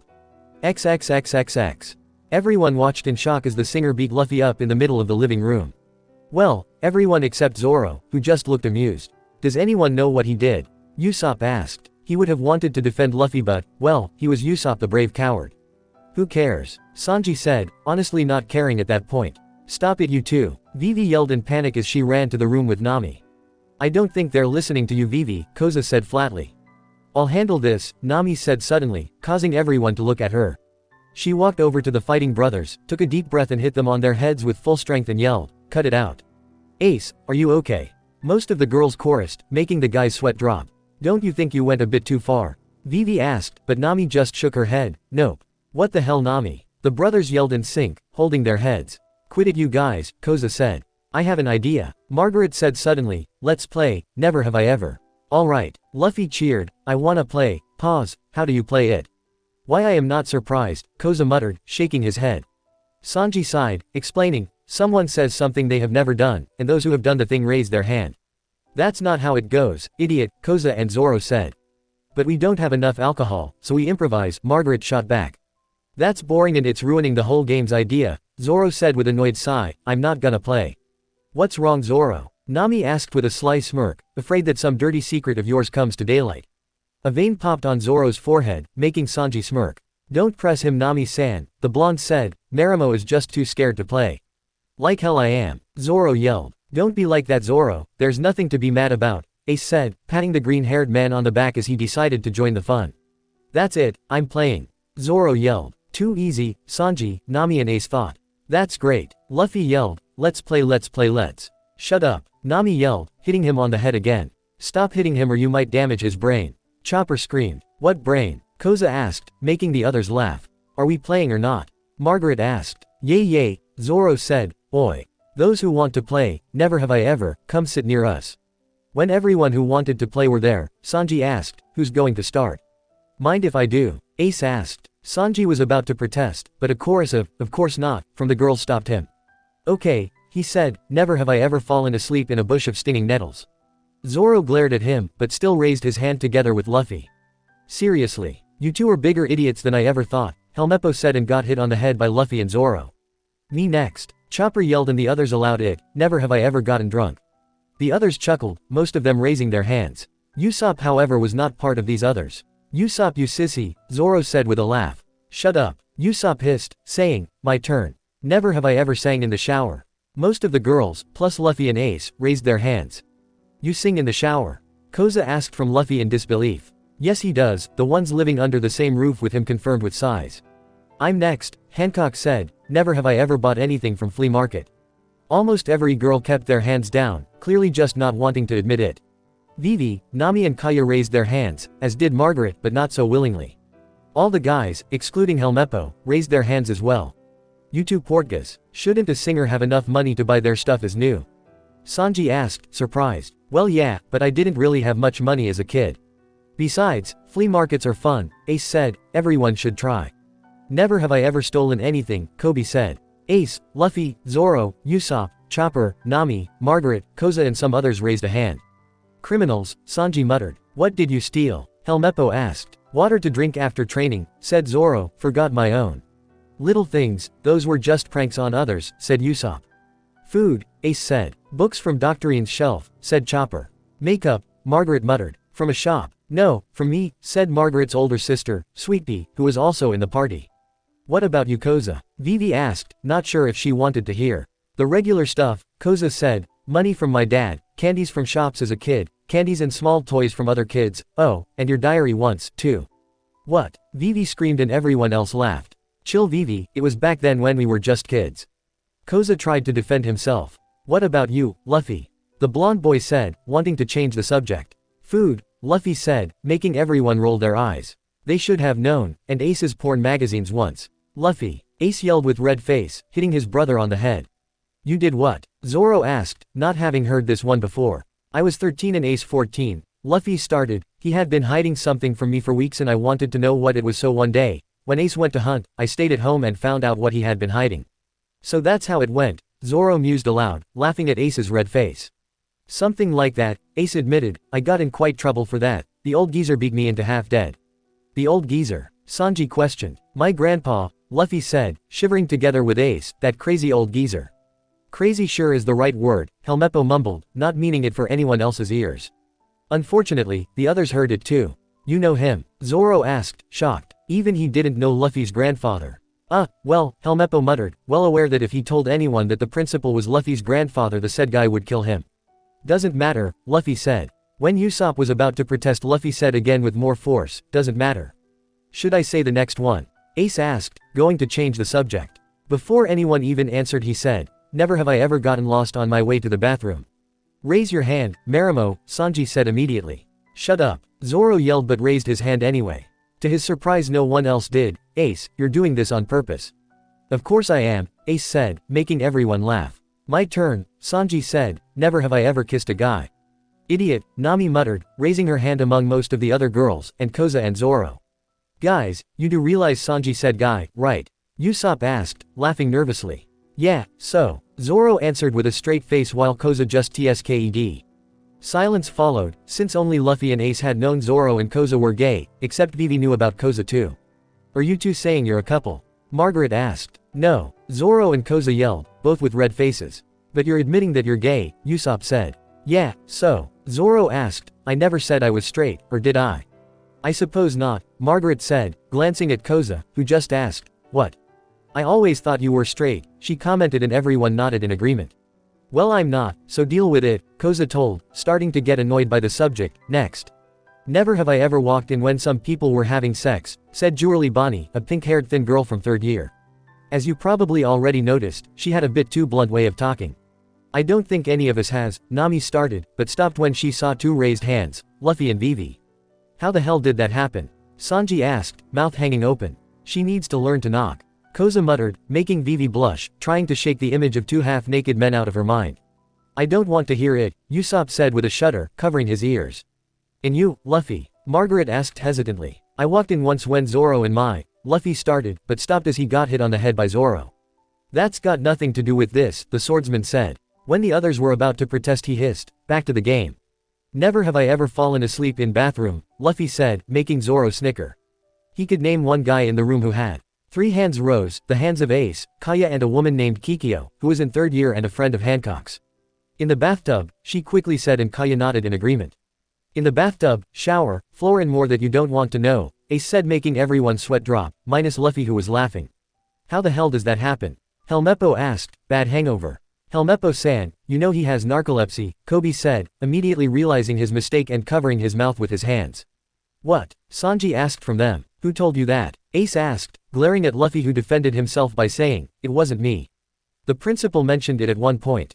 Kobe muttered, looking away. Zoro raised an eyebrow, how had that crazy old man known? Of course it was easy for him to get the information, but why had he been interested in the first place? Guys, what's narcolepsy? Usopp asked, unintentionally taking the attention away from Kobe. You honestly don't know. Pathetic, Hancock said. To be honest, she didn't know either, but there was no way she'd admit that. It's a chronic sleep disorder, characterized by excessive sleepiness and sleep attacks at inappropriate times, Chopper told without missing a beat. He had read about narcolepsy, but he hadn't met anyone with it before. Okay, Usopp said despite the fact that he didn't understand even half of what Chopper said. You don't get it, do you? Zoro asked, making Usopp defend himself by saying, of course I do. May I ask the next one? Vivi asked, hoping to break the fight before it even started. Of course, Vivi-chan. Sanji said, turning his attention to the blue-haired girl. Never have I ever flunked a test, Vivi said, elbowing Koza, who whispered, nerd. Luffy, Usopp, Zoro, Ace, Margaret, Koza, Helmeppo and few others raised their hands. Math test, Margaret said before anyone even asked. Same here, Ace agreed, adding, and physics. History, Koza snarled, crossing his arms. It wasn't his fault, the history teacher hated him. And only because I pulled pranks on her friend's daughter when she was working in the kindergarten when I was a kid, my pranks weren't even that bad. Geography, religion and social studies, Usopp said. Oh yeah, I forgot social studies from my list, Ace said, making Zoro add, and domestic science. Ace smiled, admitting, yeah, that too. What about you, Zoro-san? Kobe asked, making the green-haired swordsman tense. Math, geography, domestic science, social studies and chemistry, he muttered. Zoro's barely passed history always since he gets help from a woman named Robin who's an archaeologist, Ace said, earning a glare from Zoro.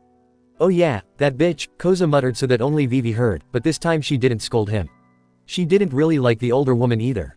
And as for religion, Zoro's an atheist so he never had to study it, Ace told. You're an atheist, how come none of us knew? Usopp asked. Luffy did, Zoro replied simply, and the tests he flunked are math, geography, history, religion, chemistry, physics and English. Luffy, you're an idiot, Koza summarized, making the others nod in agreement. Never have I ever gotten a food poisoning, Kaya said, making Usopp, Zoro, Sanji and Chopper raise their hands together with Nami and few others. Try Robin's cooking and you will, Usopp told, making Chopper and Zoro shudder. Sanji hated to admit it, but his lovely Robin Swan couldn't cook even if her life depended on it. What are you guys talking about? It wasn't that bad, Luffy disagreed. The stew Robin had once made for them wasn't really good, but it was still food and completely eatable, at least in Luffy's opinion. You're only saying that 'cause you can eat anything, Zoro said, even frogs if someone put them on your plate and told you they were food. Actually people do eat frogs in some countries, Sanji put in.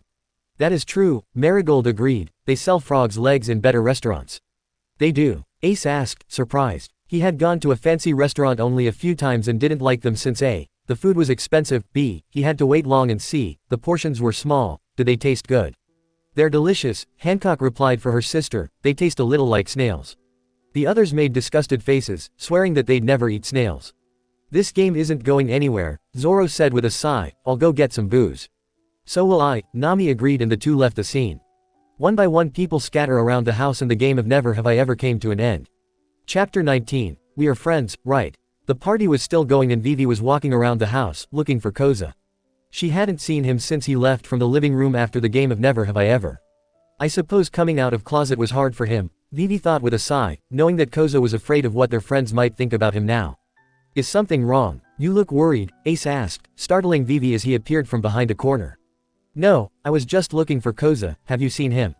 She asked. That blonde? No, sorry, Ace replied, paling as he heard Hancock calling for him. Shit, he cursed silently. He should have asked a map of the house from Zoro so that he could find hiding places better, okay, maybe not from Zoro but you get the point. He turned to Vivi, asking, you wouldn't happen to know anywhere I could hide, and fast.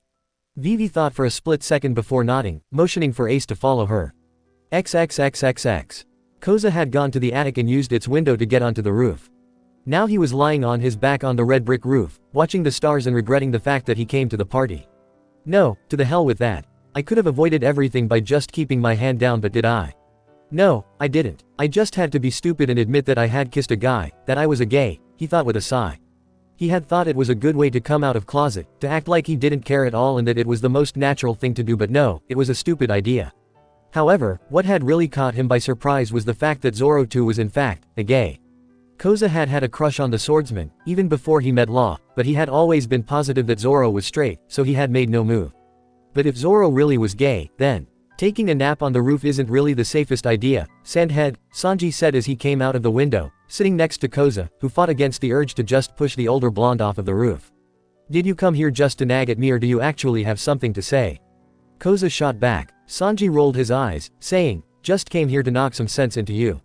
Huh, Koza said before Sanji's shoe collided with his face. He didn't kick hard of course, because if he had Koza would probably have fallen off of the roof. The hell was that for? Koza screamed, holding his nose. Sanji, instead of answering, lit a cigar and said, I spoke with Vivi-chan you know.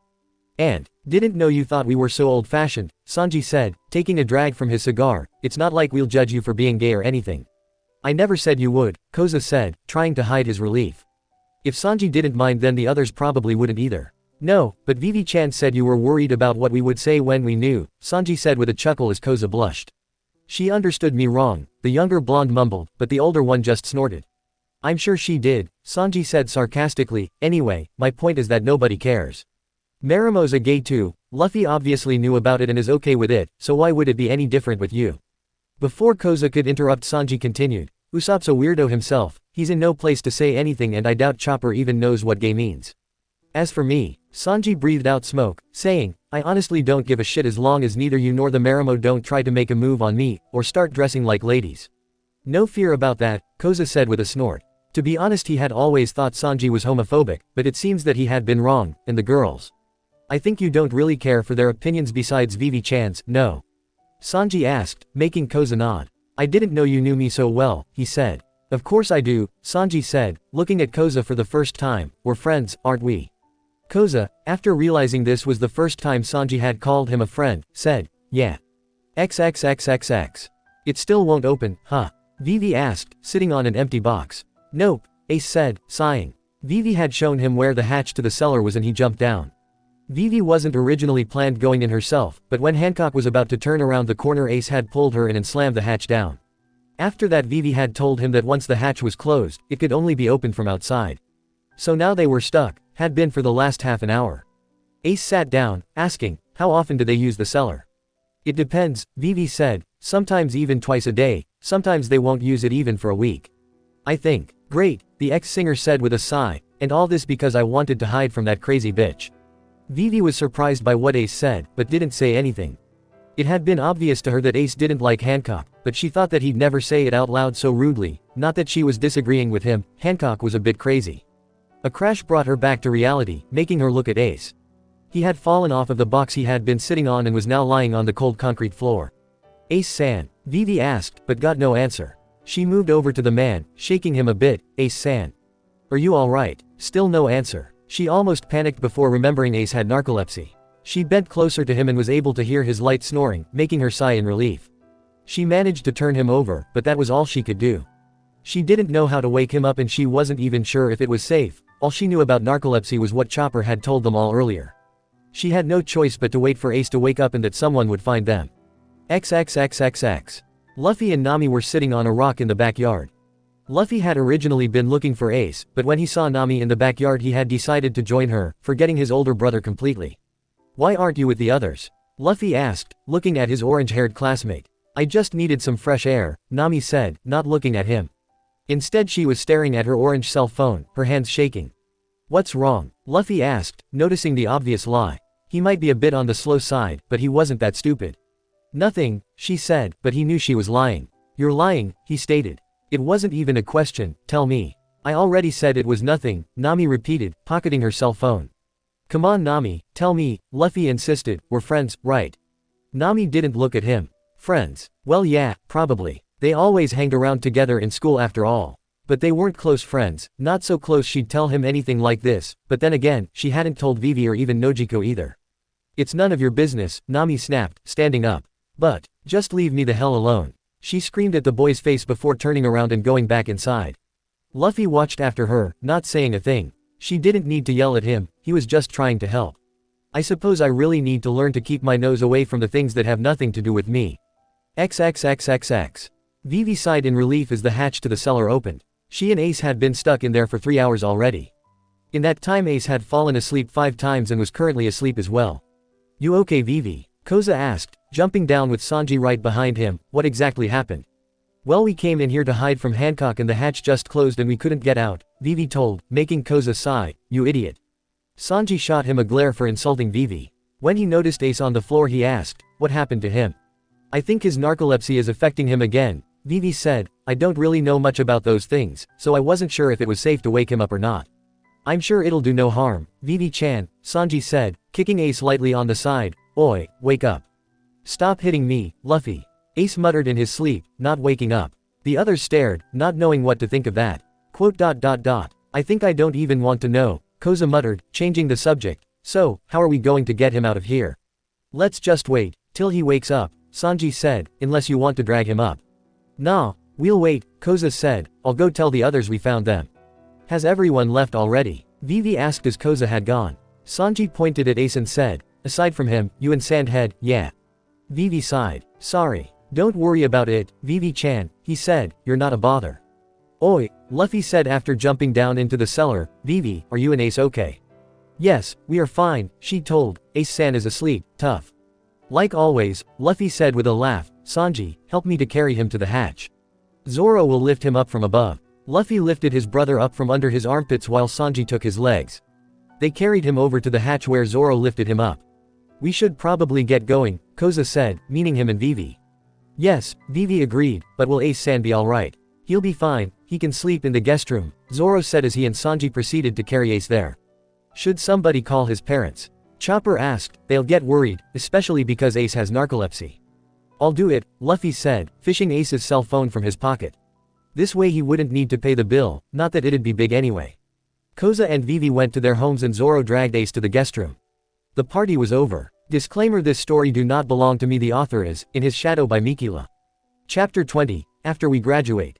Nami had felt bad the whole weekend. She shouldn't have yelled at Luffy the way she did at the party. He was just so nosy, and Arlong's words from the phone call still rang in her head. He's wrong, ro. Nami, are you okay? Nojiko asked since Nami hadn't answered her question. Huh, Nami said, yeah, I'm fine. Did something happen at the party? Nojiko asked, having noticed that Nami had seemed to be a bit down since last Friday. I suppose I did something I shouldn't have. Nami admitted, her sister knew her too well. You got drunk and slept with one of the guys? Nojiko asked, making Nami take back her earlier thoughts. No, she hissed, I just was a bit rude, agues. Nojiko raised an eyebrow, saying, my little sister is regretting being rude. She gasped, the world must be coming to an end. Shut up, Nami muttered. That bad? Nojiko asked and Nami nodded. Well, just go and apologize, then. It's not that simple, Nami said with a sigh. I know, you're way too stubborn to apologize from anyone, Nojiko said as they entered the school grounds. I'm gonna go look for Tashigi. See ya. Nami sighed as she watched her sister go. Was that really all? The only problem was that she was too stubborn. XXXXX. Nami swallowed nervously as she got to the class, seeing Luffy already in his seat.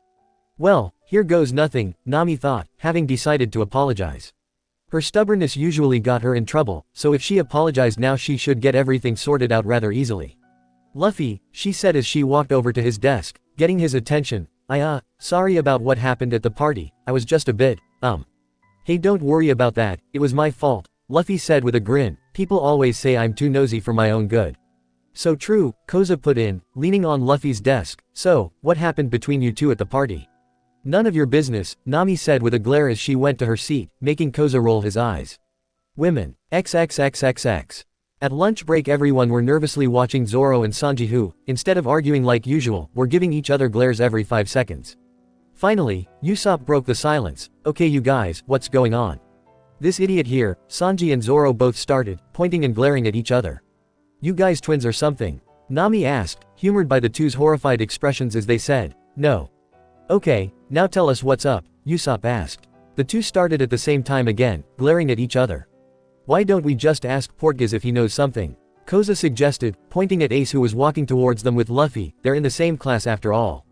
Yo, the brothers greeted as they sat down. Did something happen in your class? Vivi asked. Sanji-kun and Zoro-san are acting weirdly. She means that weirder than usual, Koza said, ignoring the glares he got from both of the guys. Well, the old geezer kept our lesson before the lunch and. The old geezer, Margaret repeated, confused. The principal, Ace explained, but didn't offer any further explanation. Anyway, he asked us what we were going to do when we graduate, and in his own turn Zoro said he'd wait few years and then would go to the area behind the red line to get stronger.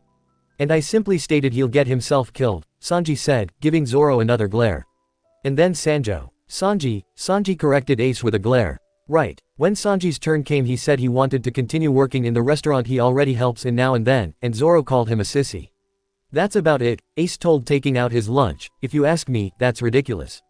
Those two always fight about ridiculous things, Koza said, although, this time I actually thought it was something serious. Guys, Kaya said unsurely, getting everyone's attention, what will you do after you graduate? A silence followed as everyone was thinking over the question. I don't really know, Margaret spoke first, I'll just try to find a simple job that I can handle, Agues. I think I'll try to get to university, Vivi told, but I have no idea what I want to study. And you, Kaya-chan? I remember you once saying you wanted to be a doctor. Sanji asked, making Kaya nod. Yes, she confirmed, I'll go to university to study medicine. Good for you, Zoro said, I'll wait for a few years and do some simple job until I head to the Red Line and beyond. You'll get yourself killed, Margaret stated, making Sanji say, that's what I said, but does he listen? No, he won't, Luffy disagreed, making Sanji raise an eyebrow. I'm going too. Luffy cheered, and you, Usopp and Chopper are coming with us. What? The three mentioned guys yelled. Looks like he decided that on his own, Ace thought with a chuckle, enjoying the show. He had known Luffy and Zoro's plans for years and he was eager to know who Luffy was planning on dragging with him.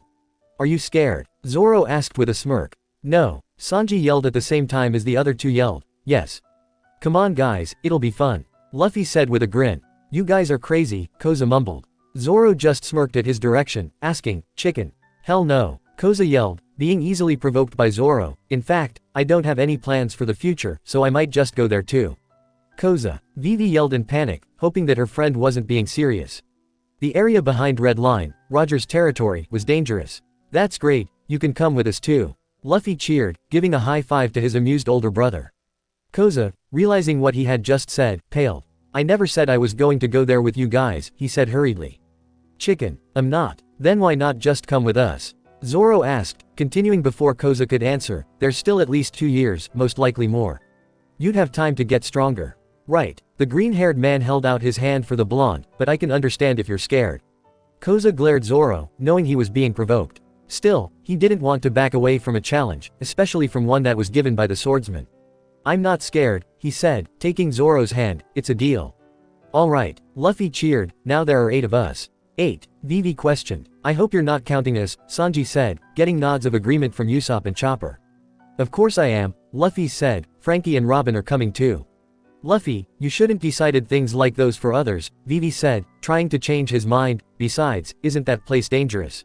But Frankie and Robin already agreed, Luffy said, deciding to ignore Vivi's question. Zoro agreed long time ago and Koza just a while ago, you all heard. It's not like you guys have to decide now, Ace said, there's at least 2 years until that idiot runs off behind the Red Line. Yeehaw, Ace, did you call me an idiot again? Luffy asked from his brother, who just nodded, I'm gonna kick your ass. Like you ever could, Ace yelled back, dodging the punches. What about you, Tony-kun? Vivi asked from Chopper, getting his attention. Well, I was planning on going to university together with Kaya, but, he looked at Luffy who was still having a playful duel with Ace. I don't know, I might go with Luffy. It sounds like fun. Not you too, Chopper, Usopp groaned. He had thought that the younger boy was on his side in this one, but apparently he had been wrong. What about you, Usopp-san? Kaya asked, what will you do after you graduate? Me, Usopp asked, aren't you Usopp's son? Ace asked suddenly, pushing Luffy off of him. Yeah, what about it? Usopp asked. I was just wondering if you were planning on becoming a teacher like him. As soon as Ace said this everyone burst out laughing, even the normally so quiet girls, Vivi and Kaya. Usopp is a teacher. Zoro repeated, never gonna happen. Usopp crossed his arms, feeling offended as he asked, why not? Because you're coming with us to conquer the area behind Red Line. Luffy cheered, but got hit on the head by Zoro who said, that's not the reason. He's simply too stupid, Sanji said and the others nodded in agreement. Oi, so Ace, what have you been planning? Nami asked, having been quiet the whole time. I'll probably start to work in my caretaker's construction company, he told with a shrug, maybe I'll take over when she retires. Your caretaker? I'm an orphan, Ace answered to Chopper's unasked question. Oh, Chopper said, sorry. Nah, I don't mind, Ace said, waving his hand slightly, it's not that bad. What about you, Nami-san? Sanji asked, inching closer to the orange-haired girl, do you have any plans for the future? Nami put her lunch down, looking up. I do, she said. The following words flowed out of her mouth without hesitation, making it clear to everyone that this young woman knew exactly what she wanted. I will seek for as much information about the lost city as I can. I will go beyond the red line, find the lost city that Galdi.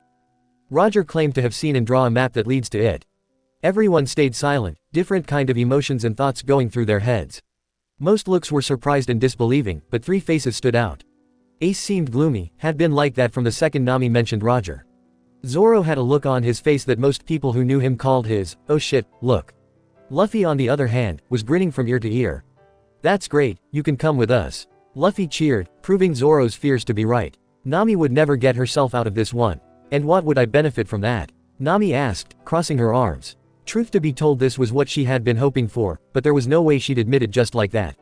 It's not like you'd survive there on your own, Zoro reasoned, knowing that Luffy wouldn't be able to come up with any smart arguments, and most researcher groups that hire new members probably wouldn't hire someone as young as you. Plus they probably wouldn't trust your abilities enough so that you could draw the map. Nami smirked. She agreed with everything Zoro said, he was smarter than she had thought. However, she didn't want them to think it was this easy. I'll think about it, she said, making Luffy frown. Why not decide now? He asked. What are you, a little kid? Sanji asked, have some patience. Does he even know what that means? Koza asked. The lunch went on, and only Margaret and Zoro noticed how Ace hadn't said a word after Nami had told everyone her plans. XXXXX. Nami was walking back home as Zoro caught up with her, asking, you've already made your decision, haven't you? Nami didn't answer, but the small smirk on her face was enough of an answer for Zoro. Zoro-kun, I know, Zoro said, I'm not gonna say a word to Luffy, but I'm warning you, he won't drop the subject until you agree. I was afraid that'd be the case. Nami muttered, but I'll definitely get some use out of this. Zoro looked at her warily, wondering what kind of shit Luffy had gotten them into. Women were crazy, especially this one. XXXXX. Ace, can I ask you something? Margaret asked as they walked away from the school. She had shown Ace a route that was barely used, so they had been able to avoid Hancock. She didn't bother Ace at lunch breaks anymore, but that didn't solve the whole problem.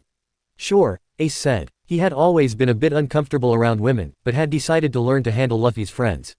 You've looked down since Nami-san told about her plans, Margaret stated. Why? Ace froze. He hadn't expected anyone, save for Zoro and maybe Luffy, notice. He just went like this every time Galdi. Roger was mentioned, because that man was actually his biological father. Luffy knew this, but Ace wasn't sure about Zoro. The guy was smart, he probably had his doubts. And there was a chance Luffy or Sabo had told him something. I used to have the same dream as Luffy, Ace told, and it wasn't a lie. It was back then, but now was now. I realized that it wasn't for me a long time ago, but, Margaret repeated, not noticing how Ace's fists clenched. It's nothing, forget it, he replied, walking faster, I'll see you tomorrow. Yeah, see ya, Margaret muttered, wondering what she said wrong. Shrugging, she decided to think about it later. It probably wasn't anything serious anyway. Chapter 21, Devil's Drug. A man in black suit walked along the hallway, followed by a blonde-haired boy, Sabo, Luffy's older brother. How's the testing of the Hehe drug processing? The man asked, turning around a corner with Sabo right behind him. All well so far, I'd say Kuzan's laziness is our biggest problem with it right now, Sabo told the man. His name was Monkey D. Dragon, father of Monkey D. Luffy and son of Monkey D. Garp. Dragon chuckled, glancing at his employee, asking, you don't have much faith on him, do you? Actually, I do, Sabo corrected, but I also know that he's lazy as hell. We all have our faults, Dragon stated, although his is a real problem for my company. Ever thought of kicking him out? Sabo asked as they rounded another corner, making Dragon nod. Many times, he said, but good test subjects are rather hard to find. You should call them employees, Sabo said, sweat dropping. They're testing my drugs, so they're test subjects, Dragon said with a grin, making Sabo's sweat drop. I still don't get it why you named them Devil's Drugs, it gives the company a bad imago, he said, but Dragon ignored him. They had a long day ahead. XXXXX. Tuesdays are hell, Kuzan, a man in his late 40s complained, hitting his head on his desk. Every day at work is hell to you, answered Borsellino, a man in his early 50s. They were both working for Dragon and, despite their lazy attitudes, were one of his bests. They did paperwork and tested some of the drugs, including the Hehe drug. Now you're probably wondering, why does the main character's father own a company that makes drugs, aren't you? Well, let me explain. The Devil's Drugs are no ordinary drugs. You see, they give their user unordinary abilities, like changing into animals or having your body all slippery. They were invented by Dragon's scientist friend, Ivanko, 10 years ago, and now they had their own, well-selling company. It had taken Dragon quite a while to convince the government that these drugs were safe and would be well tested before release to the market. The Devil's Drug wasn't the most convincing name, but that's what they ended up using. Currently there were 3 types: Zone, Paramesha and Logia. Zone-type drugs, the ones that allowed their user to turn into an animal, were the most common ones. There were few Paramesha types in market, but most of them were still being tested. Logia type on the other hand gave their user a power over elements and let their whole body change into one. However, only few outside the company knew about the latest type. The effect of the drug lasted from 1 to 24 hours, depending on how well one's body could take it. Because of this there were often complaints from the customers, but they always came back since they couldn't get the drugs from anywhere else. One can only take one drug at a time, and it came with a troublesome downside: when the drug was affecting its user couldn't swim. These drugs were also pretty expensive, which meant only richer people had the chances of using them at the moment, not to mention to learn to control them since you couldn't just learn it in few hours. Actually, learning how to control the powers from the drugs had become one of the favorite pastimes of the rich people.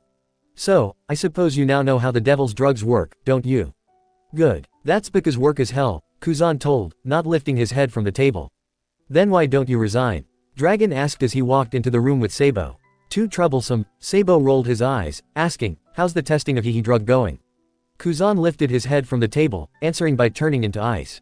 Like this, he said. I see you have finally mastered it, we might be able to show it to the public soon, Dragon said, and the Pika Pika drug. Well enough, Borsalino answered, the effect wore of an hour ago tough, so I'm taking a break. I see, Dragon said, and where's Robin? Training grounds, working on the Hana drug again, Borsalino said, I don't understand why she bothers, it's already under her control and in the market. She just wants to improve it, Sabo said, sitting down, can't blame her, it's her favorite after all. Speaking of which, what's your favorite? Borsalino asked, but Sabo just shook his head. I don't really use them, he said, I tested a few, but, well. No matter what type it was, Sabo's body always rejected them, wouldn't last more than an hour. Kuzan finished with a lazy smirk, earning a glare. Tough luck, Borsalino said. I don't mind, they aren't really my thing, Sabo said, turning his attention to the table in front of him. The downside was that he was one of the people who got the most of the paperwork. XXXXX. Nami sighed while walking back home. Luffy had been bothering her all day, after every class and in the lunch break. He really wants me to go with him, huh? Nami thought. She had already decided to go with them, but she wouldn't say it just like that. But she was wondering how long she'd be able to handle Luffy before she snapped. What was that? She thought, stopping as she heard a crash from the nearby park. She hid behind a tree, seeing Luffy, Ace and the principal in there. What in the world are they doing? She wondered despite knowing it wasn't any of her business. She was nosy by nature. Her eyes widened as she saw Garp hit Luffy on the head and kick Ace to the ground. Should she call a police? The principal was a violent psychopath. You crazy old geezer, Ace yelled. That's not a way to talk to your grandpa. Garp yelled back, now quit whining and attack, you sissies. Nami blinked. Their grandpa. Well, that would explain some things, like why Luffy seemed to be scared of him, but how come she hadn't heard of it? Maybe the others don't know, she realized. After all, they don't know about Ace and Luffy being brothers either. Nami smirked, deciding to continue her way back home. She'd seen enough, this'd be good blackmailing material if needed. Chapter 22, Arlong. Nami didn't feel like going to school today, but she did because she didn't want to worry her sister. Arlong had called again yesterday evening and she had made the mistake of answering. To make it worse, Nojiko had heard everything. She had been so worried that it had taken Nami forever to convince her sister that she was alright. It didn't matter to her what Arlong said, not anymore. Nah, am I? Nami resisted the urge to strangle the young man who caught up with her. She was not in the mood for this, not now. I'll think about it, Nami answered automatically, quickening her pace. But I didn't say anything yet, Luffy said, catching up. You're just too predictable, Luffy, Zoro said, appearing to Luffy's other side, leave her alone. Nami smiled a little. She didn't really like the older guy, but at times like these she was grateful that he was trying to keep Luffy in the leash. But Zoro, Luffy whined, making a tick mark appear on Nami's forehead. Just shut up for once. She hissed, stomping off. The guys looked after her, blinking. What's up with her? Who knows? Zoro said with a sigh, women. XXXXX. In lunch break Nami had excused herself to the bathroom, needing some time to think. Otherwise she could have been with the others, but they were way too loud for her to handle right now. Especially certain grandson of the principal, she thought, a small smile coming to her lips. She was definitely using it against him at one point or another. However, that didn't really ease her problems. She took out her phone, fishing a picture of her and Arlong in sight. He was a well-built young man, few years older than Nami. He had a sharp nose and eyes. His black hair was long, at least for a guy. Nojiko would throw a fit if she knew she still had the picture of her and him in her cell phone. How did it turn out like this?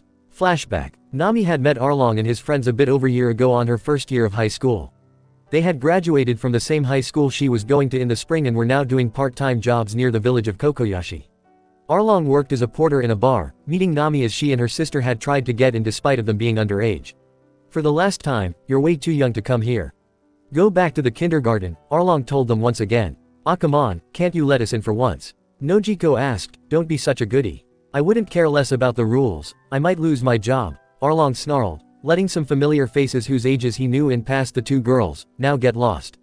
What, are you afraid you won't get a new job if you lose this one? Nami asked with a smirk, knowing that she was getting under his skin. You're starting to get on my nerves, Arlong said, get lost before I'll use force. You mean you're going to use violence on two women, not to mention underage ones? Nami asked, putting on a thinking face, I wonder what your boss would say about that. Why you? What's going on here, Arlong? Arlong turned around, coming face to face with a black-haired, very tall man. Nothing, big brother tiger, Arlong said with a sigh, these brats are just trying to get in, again. Brats, we're almost 18, Nami snarled at him. Fisher Tiger, the owner of the place, didn't seem to care. Almost isn't enough, he simply said, if you aren't 18 then get lost before I call the police. The sisters glared at him, but still left. If they got in trouble with the police again Bellamere wouldn't be happy. Nami sighed, another failure. She had to get in at least once, and soon. Nojiko, noticing her sister's disappointment, said, cheer up Nami, you'll get another chance. I certainly hope so, Nami said, not bothering to pretend being okay. Flashback. Nami shook her head, coming back to earth. She had to forget and move on, she had to. XXXXX. As Sanji, Usopp, Zoro and Luffy walked back home from school, the two last ones stayed behind, having something to talk about. Zoro. Yeah, do you think Nami was acting a bit, weird today? Luffy's question made Zoro stop. The surprised older teen thought for a moment before continuing walking with Luffy and answering, actually, no. She seemed pretty normal for once. That's the problem, Luffy shouted, hitting his palm with his fist, Nami being normal isn't normal. Like you're one to talk, Zoro thought, but you do have a point. You're right, she did seem a bit off. Zoro realized, maybe she lost her wallet. Luffy laughed, saying, that does sound like a reason Nami'd be sad for. They both laughed, but Luffy still couldn't help but feel something was off. People always called him an idiot, but he was good at telling when others weren't feeling okay. It was like a sixth sense. Oh well, if it's important I'll find out later. XXXXX. Nami decided to take a long, hot shower to get her mind off of all the things going through her mind. However, that didn't help as a meeting with Arlong from long ago came to her mind. Flashback. It was late and Nami was sitting on a bench in the park. Nojiko had work, so they didn't try to get into the bar today. What she didn't know was that Arlong had a day off and he was also in the park. Not trying to sneak in today, Arlong asked as he sat down next to Nami, who just glared at him. Arlong laughed. Why do you want to the bar so much anyway? Just wait a few years, and you could try another place, you know, he said, deciding to try to talk to her for the lack of anything better to do. It's none of your business, Nami hissed to him, turning her head away. Considering how much trouble you keep causing me, I think it is, Arlong shot back, either you tell or I'll call the cops next time. Blackmailer, Nami muttered, but Arlong just laughed it off, asking, and your point is? Nami crossed her arms, not answering. This guy was a jerk. Are you gonna tell me or not? Arlong repeated. In all honesty he was a bit interested in knowing why she was so stubborn. The famous Edward Newgate, better known as Whitebeard, is one of your regular customers, isn't he? Yeah, hangs in the bar every now and then, Arlong confirmed. You a fan of his? Or of that band he has? Nami rolled her eyes, the band and its singer didn't interest her, well, at least not enough to act like this. He's known for his adventures, no? Nami asked, they say that excluding Gold Roger he's been in the area behind the Red Line most. I just want some information about it. Are you kidding me? Arlong asked, honestly surprised, what would you do there? Treasure hunt. Nami chuckled. Well, that too, she said, but I'm a cartographer, I'll be the first one to make a usable map of the whole area.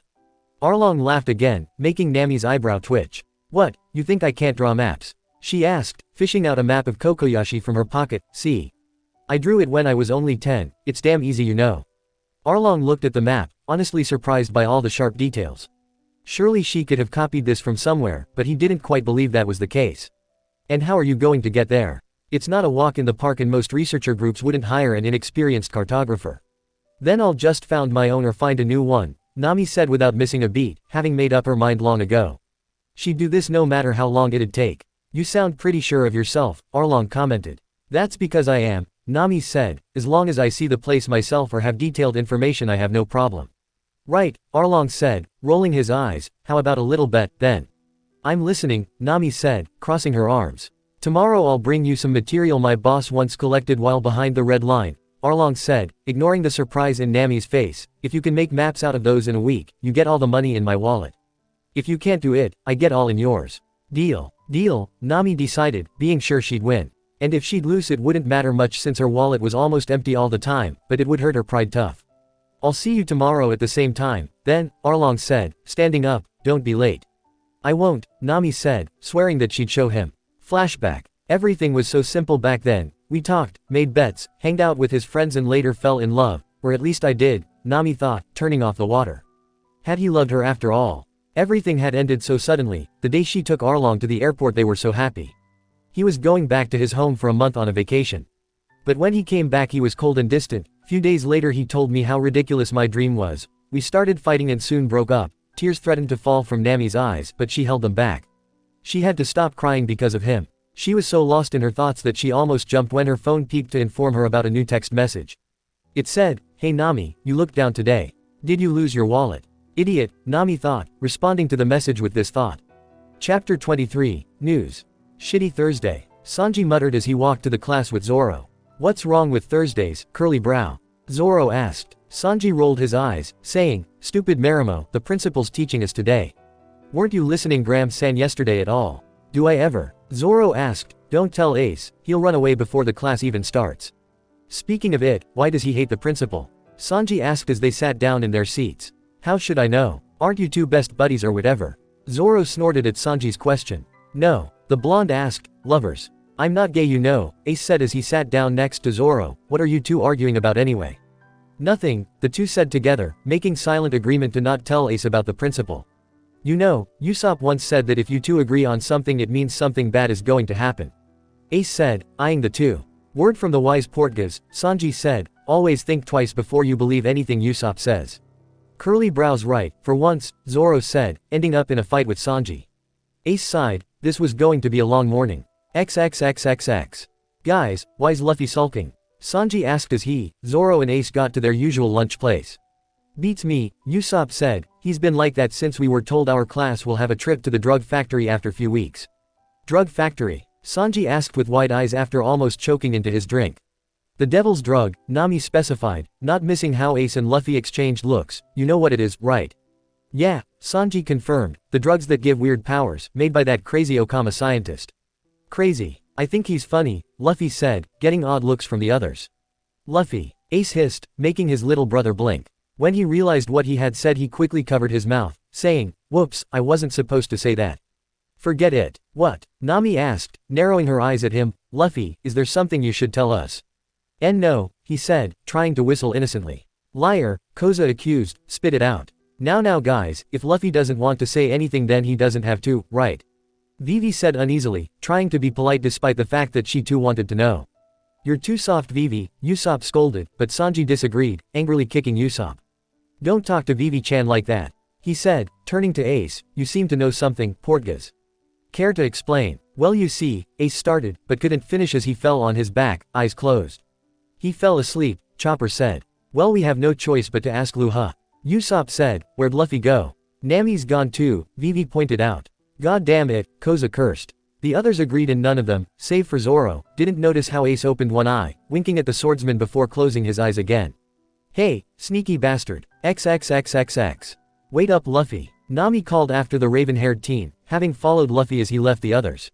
He had some explaining to do. First he was Ace's brother, then the principal's grandson and now he knows a famous scientist. Also, his words in the library from so long ago kept returning to her mind. What is it Nami? He asked, looking at her over his shoulder. Why'd you leave so suddenly? You're hiding something again. No, I'm not, Luffy said a bit too quickly. Nami narrowed her eyes, putting her hands to her hips. Liar, she accused, come on, we're friends right? And I've kept your secrets before, too. What secrets? Luffy asked, making Nami sigh for his bad memory. The thing about Ace being your brother, Nami said, ignoring how Luffy shhd at her, and that you're the principal's grandson. Oh yeah, though what? How did you know about Grandpa? Luffy asked in shock. I heard you and Ace talking with him in the park few days ago, Nami explained, so, will you tell me? Eva-chan is an old friend of my dad, Luffy said before turning around and starting to walk away. Eva-chan. Nami thought in slight disgust, aren't you going to tell me more? No, Luffy said. Ah, come on. Nami protested, following him. Luffy smiled a little, pleased by the fact that he had Nami's attention, even if it was because of something like this. For once he was actually aware of the weird looks they got from the people who walked past them, but he didn't mind. XXXXX. Something wrong, Chopper. You've been acting strange since lunch break. Usopp asked as he walked home with Chopper, Sanji and Zoro. Luffy had convinced Nami to help him with geography again, so he wasn't with them. I was just thinking about those devil's drugs, do you think they're really safe? He said worriedly, looking down. They have the support of the whole world, Sanji said, those drugs wouldn't have been accepted even in our country if they were dangerous. Or the government just wants to make money, those things are expensive you know, Zoro stated bluntly, angering Sanji. Why you? The world isn't black and white, Zoro stated, looking at the others, those who are seen good by the law aren't always doing the right things. So you think those drugs are dangerous? Usopp asked, but Zoro denied it. I didn't say that, he said, what I meant is that even if the government trusts them they might still be dangerous. But everyone makes mistakes, Chopper said and Usopp nodded in agreement. What Marimo's trying to say is that the government might sell them even if they do know they're dangerous, Sanji said, being the only one who got Zoro's hint, not that I really believe it. Believe what you want, curly brow, Zoro said, calling over his shoulder as he walked away, and remember, nothing's 100% sure. XXXXX. Nami and Luffy were lying on the floor of Nami's room, exhausted. Nami had been helping Luffy with geography, and had gotten annoyed by his lack of attention. She started to scold him and before she even noticed, she was hit with a pillow. That had started a pillow fight and now they were lying on the floor. I won, Nami said, rolling over onto her stomach. No you didn't, Luffy disagreed, still holding one of Nami's pillows. Yes I did, accept it, Nami said, sticking her tongue out. Luffy however, didn't think so. Nope, Luffy said, throwing the pillow away and starting to tickle Nami. The orange-haired girl held her breath for a while before not being able to take it anymore and started to laugh. You lost. No I didn't, Nami yelled back as she tried to stop Luffy from tickling her. After a while she breathed out. Okay, a draw. It was a draw. Okay, Luffy agreed and stopped tickling Nami. She glared at him, saying, that was cheating. You still admitted it was a draw, Luffy said with a grin. Idiot, Nami said. You know Nami, you're much nicer than I first thought, Luffy said with a straight face, making Nami blush. What was that supposed to mean? She stuttered, embarrassed. You kept punching people, I thought you were really mean, Luffy couldn't finish as he was hit by Nami. Idiot, she thought, a bit disappointed. What was that for? Luffy asked, rubbing his cheek. Nami just shrugged, saying, I just felt like it. Luffy frowned at first, but then he suddenly grinned. He picked up a pillow, throwing it at Nami's face. Hey, she protested. Just felt like it, Luffy said with a grin. Nami rolled her eyes, but couldn't help but smile. She picked up another pillow, saying, I'm gonna get you this time. Disclaimer: this story do not belong to me. The author is, In His Shadow by Mikula. Chapter 24, Sneaking Around in the Drug Factory.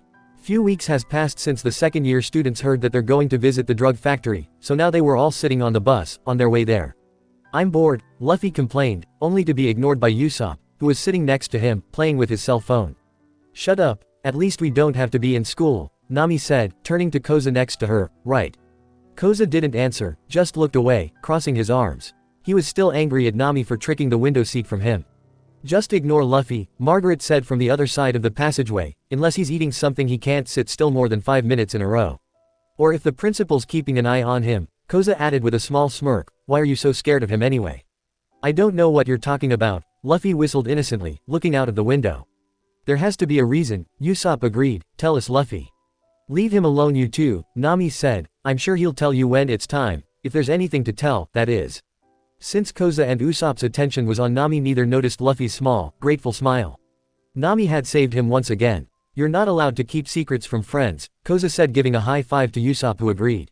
Oh yeah, and who was it that hadn't told anyone he was gay? Nami shot back, making Koza glare at her. Nobody ever asked me if I was straight or gay, he hissed, but Nami just rolled her eyes. It seems the subject was still a bit sensitive for Koza. That reminds me, Koza, do you have a boyfriend? Margaret asked from the other side. Why are you even asking that? Koza asked back. Just curious, she answered. So, do you? No, Koza answered, wanting Margaret to stop bothering him. Should we arrange you a blind date? Nami teased. Before Koza could protest, Margaret said, that's a great idea. No it's not, he disagreed, don't even think about it. We're gonna arrange a date for Koza. Luffy asked, poking his head in from between Nami and Koza's seats. I said no, Koza repeated, but was ignored by the others. Yep, Nami said, do you have anyone in mind? What about Zoro? He's gay, Luffy suggested, causing Koza's face go red. Are you crazy? He asked, what part of no don't you understand? What about Sanji? Luffy suggested since Koza didn't seem to like the idea about Zoro. He's straight, you idiot, Koza said with a sigh, just drop it, I'll find a boyfriend on my own. I'm sure you will, Margaret said sarcastically. Koza glared at her, saying, how about we concentrate on getting you a boyfriend instead? Margaret blushed, looking away. It was true she didn't have a boyfriend either, so she should probably shut up. How long is the trip going to take? I'm bored, Luffy complained. The others sighed, saying, we know. XXXXX. After getting to the factory, Shanks waited in the lobby with the second-year students. Shanks, I'm bored, what's taking that guy so long? Luffy asked, picking his nose. This caused him to get hit by Nami, who hissed, have some manners, will you? I'm sure he'll be here soon, Shanks assured. I wonder if he's cute, Margaret whispered to Nami, who laughed. Let's hope you don't get caught checking him out, that'd be awkward, she said. I'm sorry for being late, they heard a voice say, a voice that Luffy recognized immediately. Yo, Sabo, how've you been? The raven-haired teen asked from his brother, their guide for the day. The others, save for Margaret and Shanks who knew who Sabo was, looked oddly at Luffy. Fine enough despite the fact that my boss is a real slave driver, Sabo answered, what about you and Zoro? We're fine, Luffy said, Zoro still trains and falls asleep in class. Naturally, Sabo said with a sigh, it seems I need to start the tour. I'm accountable of you all, so try to stay out of trouble. That means you too, Mr. Shanks. Speak for yourself, kid, Shanks said back, you were a real troublemaker as a kid, I wonder if anything's changed. The two stared at each other, and if looks could kill, Shanks would be a dead man already. Follow me please, Sabo said, turning around. As he led the class around the building, Usopp asked from Luffy, you know him? He's Luffy's older brother, Margaret told him, why didn't you tell us he works here? He doesn't really talk much about his work to me, Luffy answered with a pout, he says it's class something.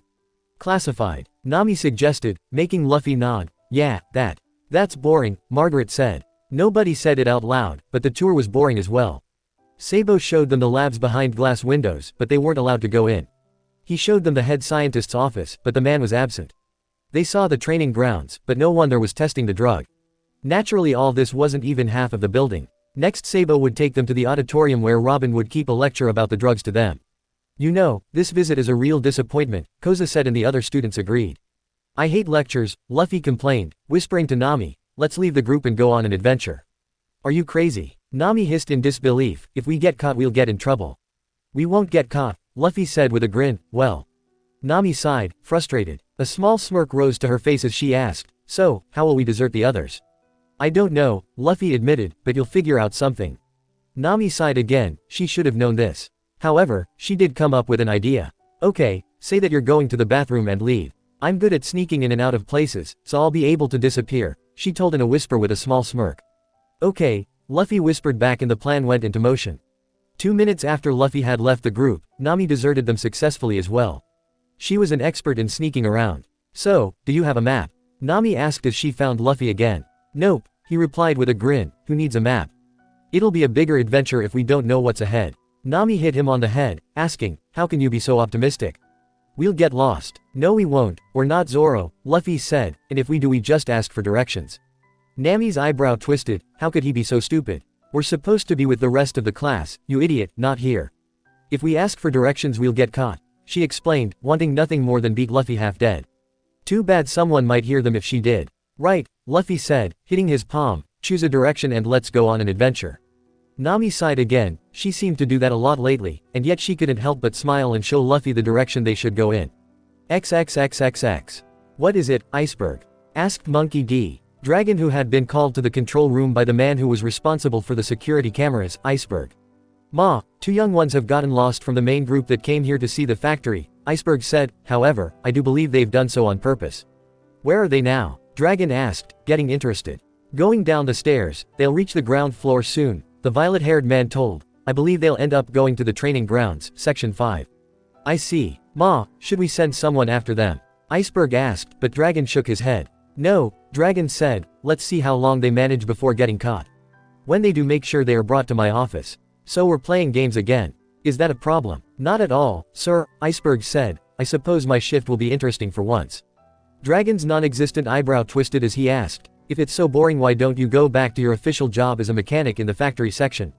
Too troublesome, Iceberg replied, making Dragon wonder if his two laziest workers were actually related. Try to stay awake, Dragon said, glancing at the monitor one last time. His son hadn't really been in the factory much, excluding the time when he tested one of the drugs, but it seemed he preferred a little personal tour instead of a lecture. It's not like him to sit still anyway. XXXXX. Where's Luffy? Our lecture will start any minute now, Usopp said. He and the rest of the class were already in the auditorium, but naturally Nami and Luffy were absent. Maybe he got lost, Koza said, shaking his head. Let's hope he won't start causing trouble. You do realize we're talking about Luffy, right? Usopp asked. Right, he'll get in trouble for sure, Koza said, noticing something. Hey, where's Nami? Usopp looked around, not seeing the orange-haired girl either. Maybe she got lost, he said. Should we tell Shanks? Too late, the lecture's starting, Koza said, banging his head to the desk. Why did she of all the people have to keep the lecture? XXXXX. Luffy, look, someone's there. Nami whispered to her companion. They had reached the training grounds and had finally found someone. Is he testing the drug? Luffy asked excitedly, and Nami had to pull him back behind the wall. Don't let him see you, stupid, she hissed, and they watched the training man. He had loose pants, purple open shirt and blonde hair that resembled a pineapple. Hey, that's Marco, Luffy suddenly realized, hitting his palm. Who? He was in Ace's band, Luffy told. I do remember him saying that he has promised to test a new zone-type drug before it's released into the market. What animal is it? Nami asked, but Luffy shrugged. We'll find out. Just then Marco burst into blue flames. Nami's jaw dropped and Luffy covered her mouth so she wouldn't yell out in surprise. Marco jumped up, staying in the air as a bird that was burning in blue flames. A phoenix. Unbelievable, Nami muttered after Luffy had removed his hand. Marco flew in circles over and over again before starting to destroy rocks in the training grounds with his flames. No wonder it's still being tested, that's dangerous. Where'd he go? Luffy asked as Marco suddenly disappeared out of their sight. Right here, Marco said, landing right behind them, a small smirk appearing to his face as he saw Nami's horrified face. Got you. But you don't need to tell anyone, Luffy reasoned, because we're friends. That's the worst excuse ever, Marco stated dryly, making Nami agree in her mind. But it's true, Luffy said with a pout, you can't tell anyone. Okay, I'll keep my mouth shut, Marco said, you'll be caught pretty soon anyway. And why's that? Nami asked, crossing her arms. Was he making fun of them? You do realize who's with you, don't you? The man asked, making Nami get his point. Oh. Are you saying I'll get us caught? Luffy asked, actually realizing he was being insulted. Yes, Marco replied, crossing his arms. I'd say you'll last half an hour at most, probably not even that. We'll see about that, Nami said with a small smirk. Let's go, Luffy. Yeah, he agreed. Marco shook his head, watching as they walked away. Didn't they even realize the building had security cameras pretty much everywhere? XXXXX. Where the hell did Luffy go? Robin's lecture has been going 10 minutes already. Usopp whispered to Koza, who shrugged. If he doesn't show up, I'll go look for him while you distract the others, he whispered. Usopp nodded, glad that he wouldn't have to be the one to go look for him. Who knew what lurked in this place? And also, we're currently testing a new type of a drug along with the Zone and Paramesha ones. That type is Logia, Power of Elements. Would you like to see? Robin asked. Definitely, Shanks answered, smirking at the small cheers from the students behind him, but please, there's no hurry. You can finish your lecture. Robin giggled at the groans and glares the students aimed at Shanks. It seems that testing the drugs would interest them more than her lecture, but she was going to finish it anyway. They'd just have to wait. XXXXX. Now that was new, Nami said. She and Luffy had seen Borsalino practicing with the Pika Pika drug, which was new to Nami since she had never even heard of the Logia type before. Luffy on the other hand had seen Logia types before, the Pika Pika drug included, but even he wasn't so stupid he'd tell it to her. But if we tell anyone about it they'll find out we were here, Luffy said, surprising Nami. What? I didn't believe you could think so far, Nami said with a teasing smile, making Luffy frown. I'm not that stupid. Looks like it, Nami said, making Luffy pout. The orange-haired girl answered to it by sticking her tongue out playfully. Which way next? Luffy asked as they came across a staircase that led both up and down. Nami thought for a moment before saying, up, I don't want to end up in some kind of basement.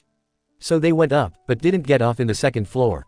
They had left the others in the third floor, so they decided to go higher than that. They almost got caught the second they got in the fourth floor, but luckily the person who passed them was too focused on her phone call to notice them. That was too close, Nami said. So, which direction? Left, Luffy replied, and they did go left. This floor had many people, not getting caught was hard as hell. Hey Nami, why's everyone wearing white coats? Luffy asked and he was right, everyone on this floor they had seen so far were wearing white, long coats. I think we're in the labs now, or some kind of medical wing, possibly even both. Nami replied, thinking things over. She really wanted to take a closer look into the labs, but the risk of getting caught was too high here. They should probably move to the 5th floor. They still had a lot to explore. The building had 10 floors plus the basement. Nami refused to go in. However, just a little away from the 5th floor's staircase were people, so they decided to move on the 6th, but there were way more stairs than they expected. Something's not right here, Nami realized, triggering a memory in Luffy's brain. He remembered Sabo once telling him that the 6th floor could only be entered by elevator, which needed a key and a hidden staircase. He thought for a while before telling it to Nami. Seriously, they must have something secret there, she muttered. As much as she wanted to find the hidden staircase, she realized that it in the 6th floor must have a really tight security. It would be a miracle if they got there. Let's just focus on the upper floors, Nami decided. They still had the 4 last floors left. The 7th seemed like a combination of 1st, 2nd and 4th floors. It had labs, factories and training grounds. Nami was disappointed. She had hoped to find something she could investigate a bit better without getting caught. The 8th floor seemed disturbingly normal. There were a few pot plants here and there, pictures on the walls and a couch behind one corner. The whole floor was a hallway with many doors, all of them locked. They almost freaked out when a man came out of one of the doors, but he just politely greeted them and walked away. Is this floor some kind of hostel for the workers? Nami wondered out loud, jumping when she actually got an answer. Something like that. This is one of the 2 apartment floors, said a tall man who came out of the door they were standing in front of. It was Kuzan, one of the workers. Oh, it's just you, Luffy said, having known Kuzan for a few years. He was a good friend of both Garp and Dragon, not to mention he got along with Sabo well, so Luffy had run into him often. Kuzan's eyebrow twisted. Yeah, just me, he said. Now what the hell are you doing here? Are you on a date or something? Our class is here on a trip, but we got bored so we decided to investigate the place on our own. Luffy confessed, getting hit by Nami, that was too honest. You're just like your grandfather, Kuzan muttered, sighing, don't think you're getting away with this, I'm taking you to the boss. Not if we stop you. And how are you going to do that? Kuzan asked, yawning. Like this, Luffy said with a smirk, taking Nami's arm, run. Luffy, we'll just get into bigger trouble. Nami yelled, but that didn't stop her from running alongside him. This is why I hate kids, Kuzan muttered before dashing after the 2, catching up to them with ease. He got a hold of Luffy's collar, stopping him to the spot. Since Luffy was holding Nami's arm she had to stop too to prevent from falling. Let me go, Luffy said, struggling in Kuzan's grip like a little kid who found out he had to go to the dentist. Not happening, I'm taking you to boss, Kuzan said, lifting Luffy up. It's not like he was short, but Kuzan was abnormally tall. Luffy's feet wouldn't have touched the floor even if his body had been completely straight. Are you coming, miss? Yeah, Nami said, sighing in defeat. She was so going to kill Luffy once this was over. XXXXX. Dragon was amused. Iceberg had just informed him that Kuzan had caught Luffy and the girl and was now bringing them to his office. He was also aware that Luffy would either play mute or yell louder than a newborn when he would be brought in. They just didn't get along. Or maybe he wouldn't yell, since as far as Dragon knew Luffy didn't want his friends to know about his messed up bloodline. He knew Robin had noticed that Luffy was missing and had sent Sabo after him, but the blonde hadn't succeeded in his chase. That's no wonder, he trusted that Luffy was walking in circles, since he didn't know Luffy isn't alone. Dragon thought, knowing that his son's sense of direction wasn't really the best possible.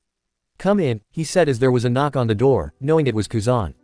Dragon didn't even try to hide his smirk as he saw Luffy who was trying to fight out of Kuzan's grip, his feet still not touching the floor. I see you're in trouble again, Luffy, Dragon said, well aware of the frown on Luffy's face. The boy tried to tell him to shut up with his eyes, but Dragon ignored it. They had ignored each other long enough. Isn't he always? Kuzan said, finally putting Luffy down. I'm leaving, I'm not taking a part in your little family drama. Luffy gave Kuzan a glare, firmly believing he said that on purpose. When Kuzan had left, Dragon crossed his arms, asking, whose idea was this? Mine, Luffy admitted, and you knew that. Yes, I did, Dragon said, and if you two had used your heads a little you'd have been aware of the security cameras. Luffy looked honestly surprised, like he hadn't even considered it, but Nami slapped her forehead, scolding herself for her stupidity. Of course there were security cameras. I always knew you weren't bright, Luffy, Dragon continued, but I didn't think you'd find as simple-minded friends. Maybe I'm taking after my father, Luffy reasoned, not caring that Nami was there anymore. She was smart, she'd figure it out on her own anyway. Don't take that tone with me, Dragon said, entering a stare, or in Luffy's case glare, contest with his son. Nami was confused and annoyed at the same time. Confused because of Luffy's behavior and annoyed that they were like she wasn't even there. She wondered if they'd even notice if she left the room, but decided not to test it. A knock on the door brought all 3 of them back to reality. Come in, Dragon said, and Sabo opened the door. Hey boss, have you seen Aha? Sabo yelled, noticing Luffy and walking over to him, bonging him on the head. Found you. Ow, Luffy yelled, turning to his brother. What was that for? You took off, you little brat, Sabo said. Why must you be such an idiot? I'm taking after my father, Luffy said simply, making Sabo pause. That might be the case, he admitted. Dragon, however, didn't think that way, so he bonged both boys on the head. Nami, seeing a chance in this, smirked. Violence is never an answer, she said, and the three others managed to notice the smirk on her face. Luffy could sue you, you know. It would be a scandal if a successful businessman was accused from beating up a high school student, now wouldn't it? Sabo snickered and Luffy burst out laughing as Dragon's non-existent eyebrow twisted. And who would people believe, a high school student or a successful businessman? Dragon asked, maintaining his poker face with ease, wanting to see how well the young woman played this game. 2 high school students, Nami corrected, and I'm sure the protective older brother here would take our side, too. Now Sabo was laughing alongside Luffy. It was rare that someone was able to wisely argue with Dragon without losing after the first sentence. Dragon and Nami entered a staring contest, which lasted a whole 5 minutes since neither was willing to back down. Finally, Dragon grinned. You got guts, kid, he said. I admit my defeat, but be aware of security cameras from now on. Nami let out a breath she didn't know she had been holding. Looks like they wouldn't get in too big trouble after all. Sabo, take these 2 back to their teacher, Dragon ordered, making Sabo nod. He was so amused earlier that he forgot his anger towards Luffy. The raven-haired boy on the other hand was happy that Nami didn't seem to have realized anything after all. In reality, Nami had noticed everything. She'd ask about it from Luffy and demand explanation, but not now, she'd wait for a better place and time. XXXXX.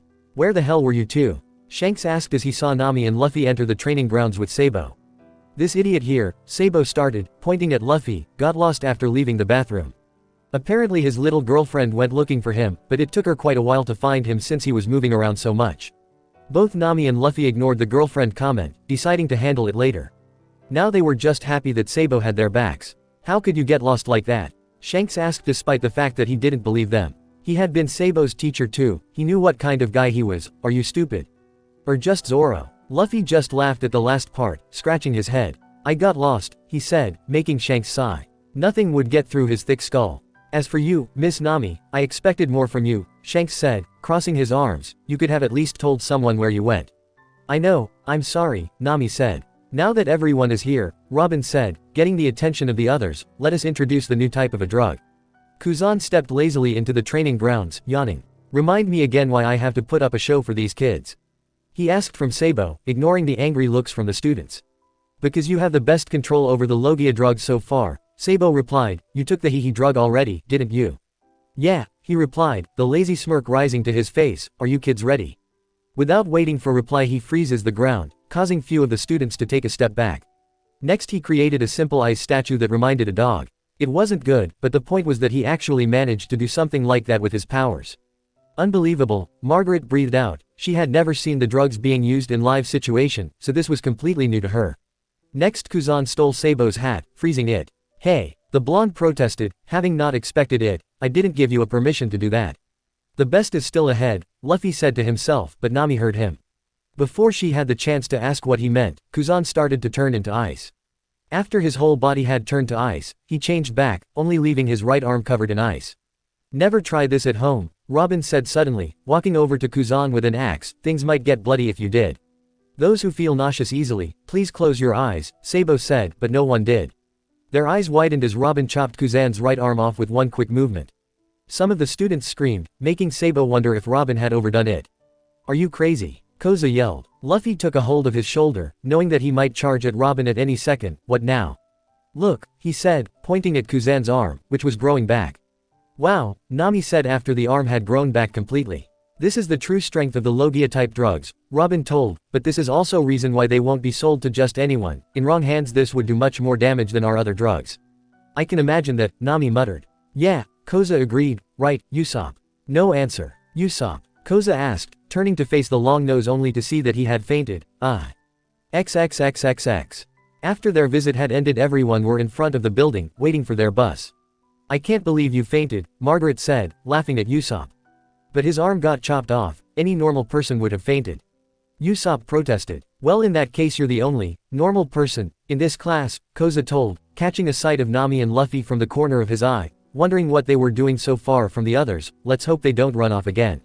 No, they weren't planning on running off. They were away from the others because Nami had wanted to talk.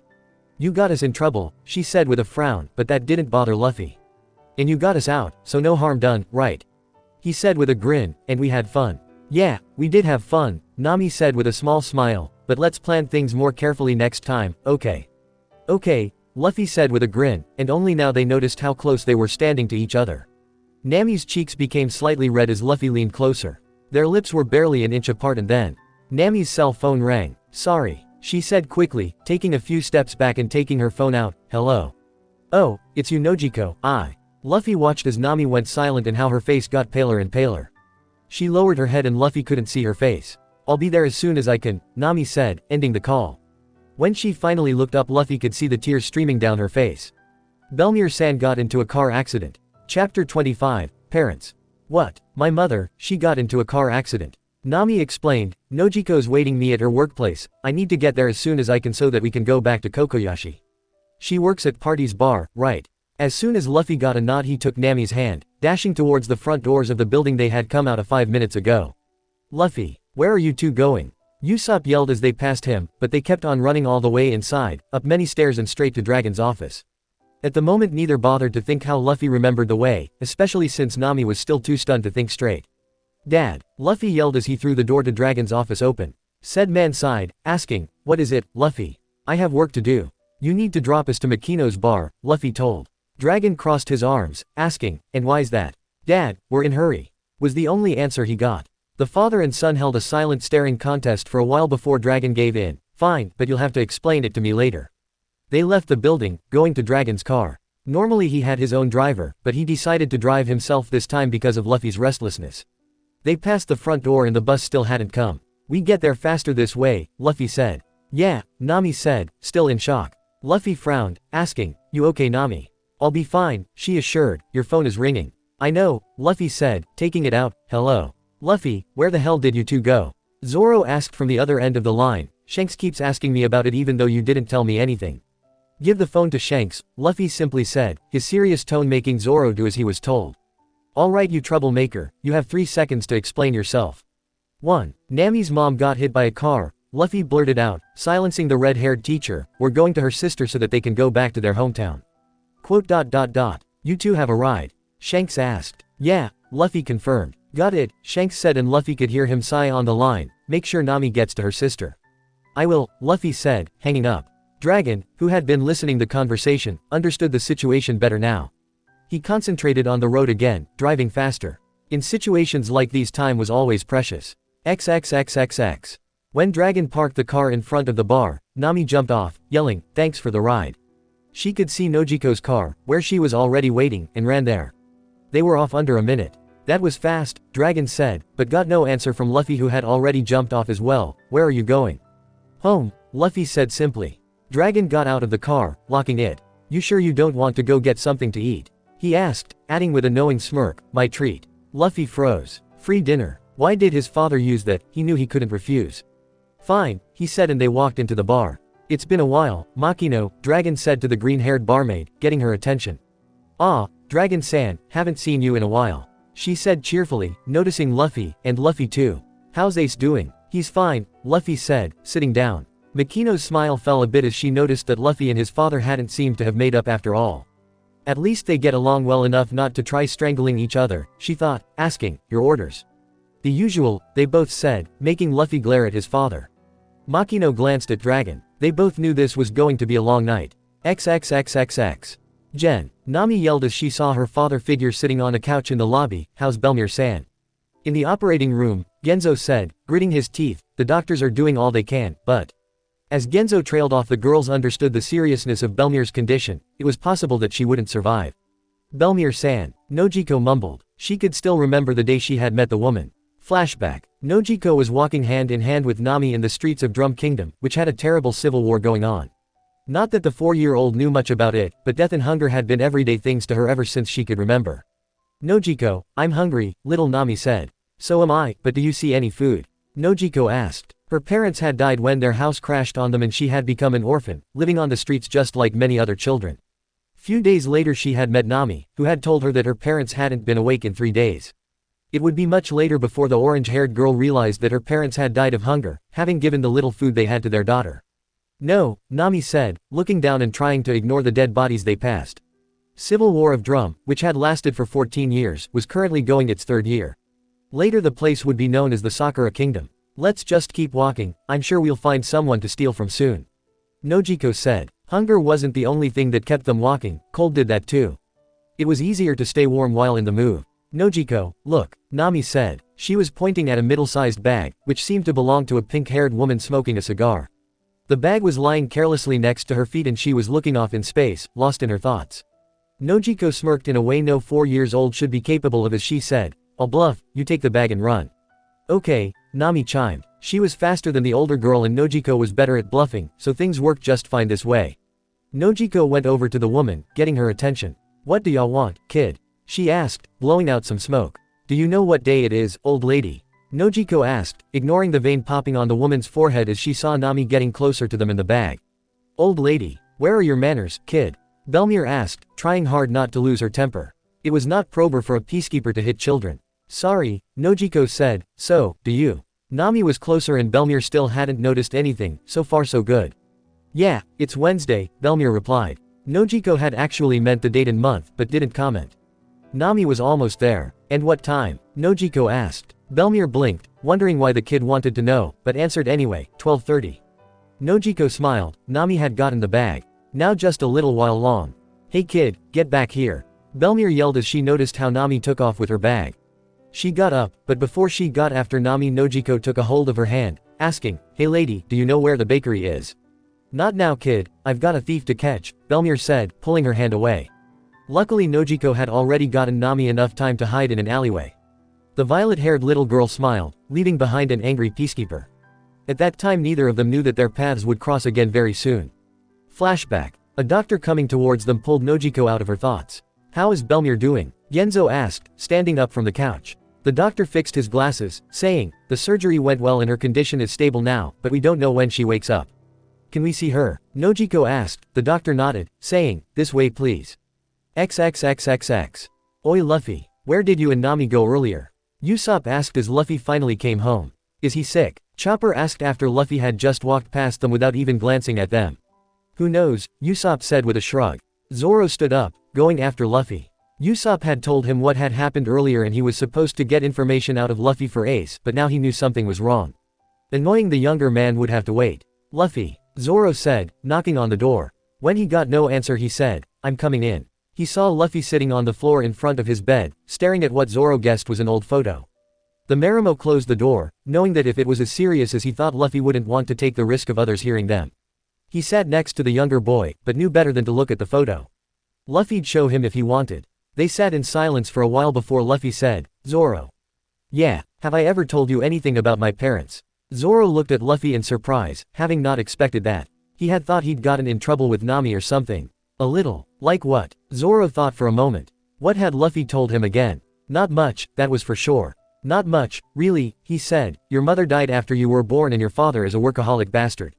Luffy nodded, he had said that. Did I ever tell you what my dad does? He asked, but Zoro shook his head. The Marimo did have a pretty good idea of it tough, he just needed a confirmation. He owns a drug company, Luffy said. Zoro nodded, he had been expecting this. You're not surprised? Luffy asked, finally looking up from the photo. Not really, Zoro admitted, I heard you talking with him once years ago and just put some pieces together. Luffy nodded. He was relieved to see it didn't change Zoro one way or another, but he was his best friend anyway and knew about Ace too, the others might not take it so well. He didn't want to have friends just because his father was a millionaire. And there was still one thing even Zoro didn't know. How much do you know about my grandfather? Huh? Zoro asked, looking at him in surprise, should I know something about him? This was all Luffy needed to know, that Zoro didn't know a thing about the principal. Our principal is my grandfather, Luffy told, making Zoro blink. Excuse me. He's my gramps, Luffy repeated, slightly amused by Zoro's shocked face. The Marimo sighed, muttering, you have one fucked up family. Luffy laughed at this, relieved that it didn't change Zoro's opinion about him either. So, who else knows? Obviously Ace and Sabo, maybe Robin too, but is there anyone else? Zoro asked, but he doubted it. Besides his brothers, Zoro was the first person Luffy ever told anything personal to. Yeah, Nami knows, Luffy said, shocking Zoro again. What? Why? He asked. He heard Gramps shouting at me, Luffy said, scratching his head, and I kind of slipped the thing about Dad today. You're an idiot, Zoro said with a laugh. What did Nami say? She promised to shut up about Gramps, but I'm not sure about Dad, Luffy told. I just have to hope she doesn't tell anyone. And Luffy really did hope that. Zoro didn't seem to think any differently now, but they had known each other for so long. He wasn't sure about the others. XXXXX. Nami sat next to Belmir's bed, staring at her peaceful face. How long would she be in coma? The doctors weren't able to tell. As Nami watched her mother, she remembered their first conversation together. Flashback. Got you. Belmir yelled with a grin, finally finding and catching the thief from 3 days ago. Nami squirmed, yelling, let me go, you mean old lady. Let me go. Belmir's eyebrow twitched. This was the second time she was being called old in 3 days. Watch your mouth, kid, she said. Now where are your parents? How come they let you run around stealing like this? I don't have parents, Nami told, squirming. Now let me go. Belmir blinked before letting out a sigh of frustration. Orphans weren't anything new in this country even before the war, she should have known. Some kids kept wandering around the streets, and since the orphanages were so full, the government, or what was left of it, didn't do anything. And they didn't really have enough food or space in the orphanages anyway. What should I do with you, huh? She wondered out loud. Nami, still struggling to get away, said, I already told you, let me go. I have to get back to Nojiko. Belmir smiled at this. The kid was an orphan, but it seemed she did have someone taking care of her after all. Well, I'll take you there, just show me which way to go, Belmir said, resisting the urge to take out a cigar. Holding the kid was hard enough already as it was, she didn't need more distraction. No way, I'm not letting you near her. Nami disagreed, sticking her tongue out. Now let me go. Not happening, kid, Belmir said and put Nami down, but still kept a hold of her. You're not going anywhere on your own. Nami ignored her and kept squirming, but Belmir didn't let go. Mean old hag ow. Nami mumbled and got hit on the head by Belmir. Why'd you hit me? First of all, I'm not old. Second, it's rude to say hag, Belmir said, mumbling under her breath. You little brat. It's rude to call others brats, Nami said back, glaring at the woman. She glared right back, only stopping when Nami's stomach grumbled. Are you hungry, kid? No, Nami said, blushing as her stomach grumbled again. Really now? That's too bad, I have some food in my bag, Belmir said with a smirk to the little girl glaring at her. Belmir frowned as she saw the glint in Nami's eyes. Faster than she could react, Nami bit her arm and sprinted off right after she let go. Get back here, Belmir said, going after her, noticing that the girl was incredibly fast and the quick turns she took didn't help at all.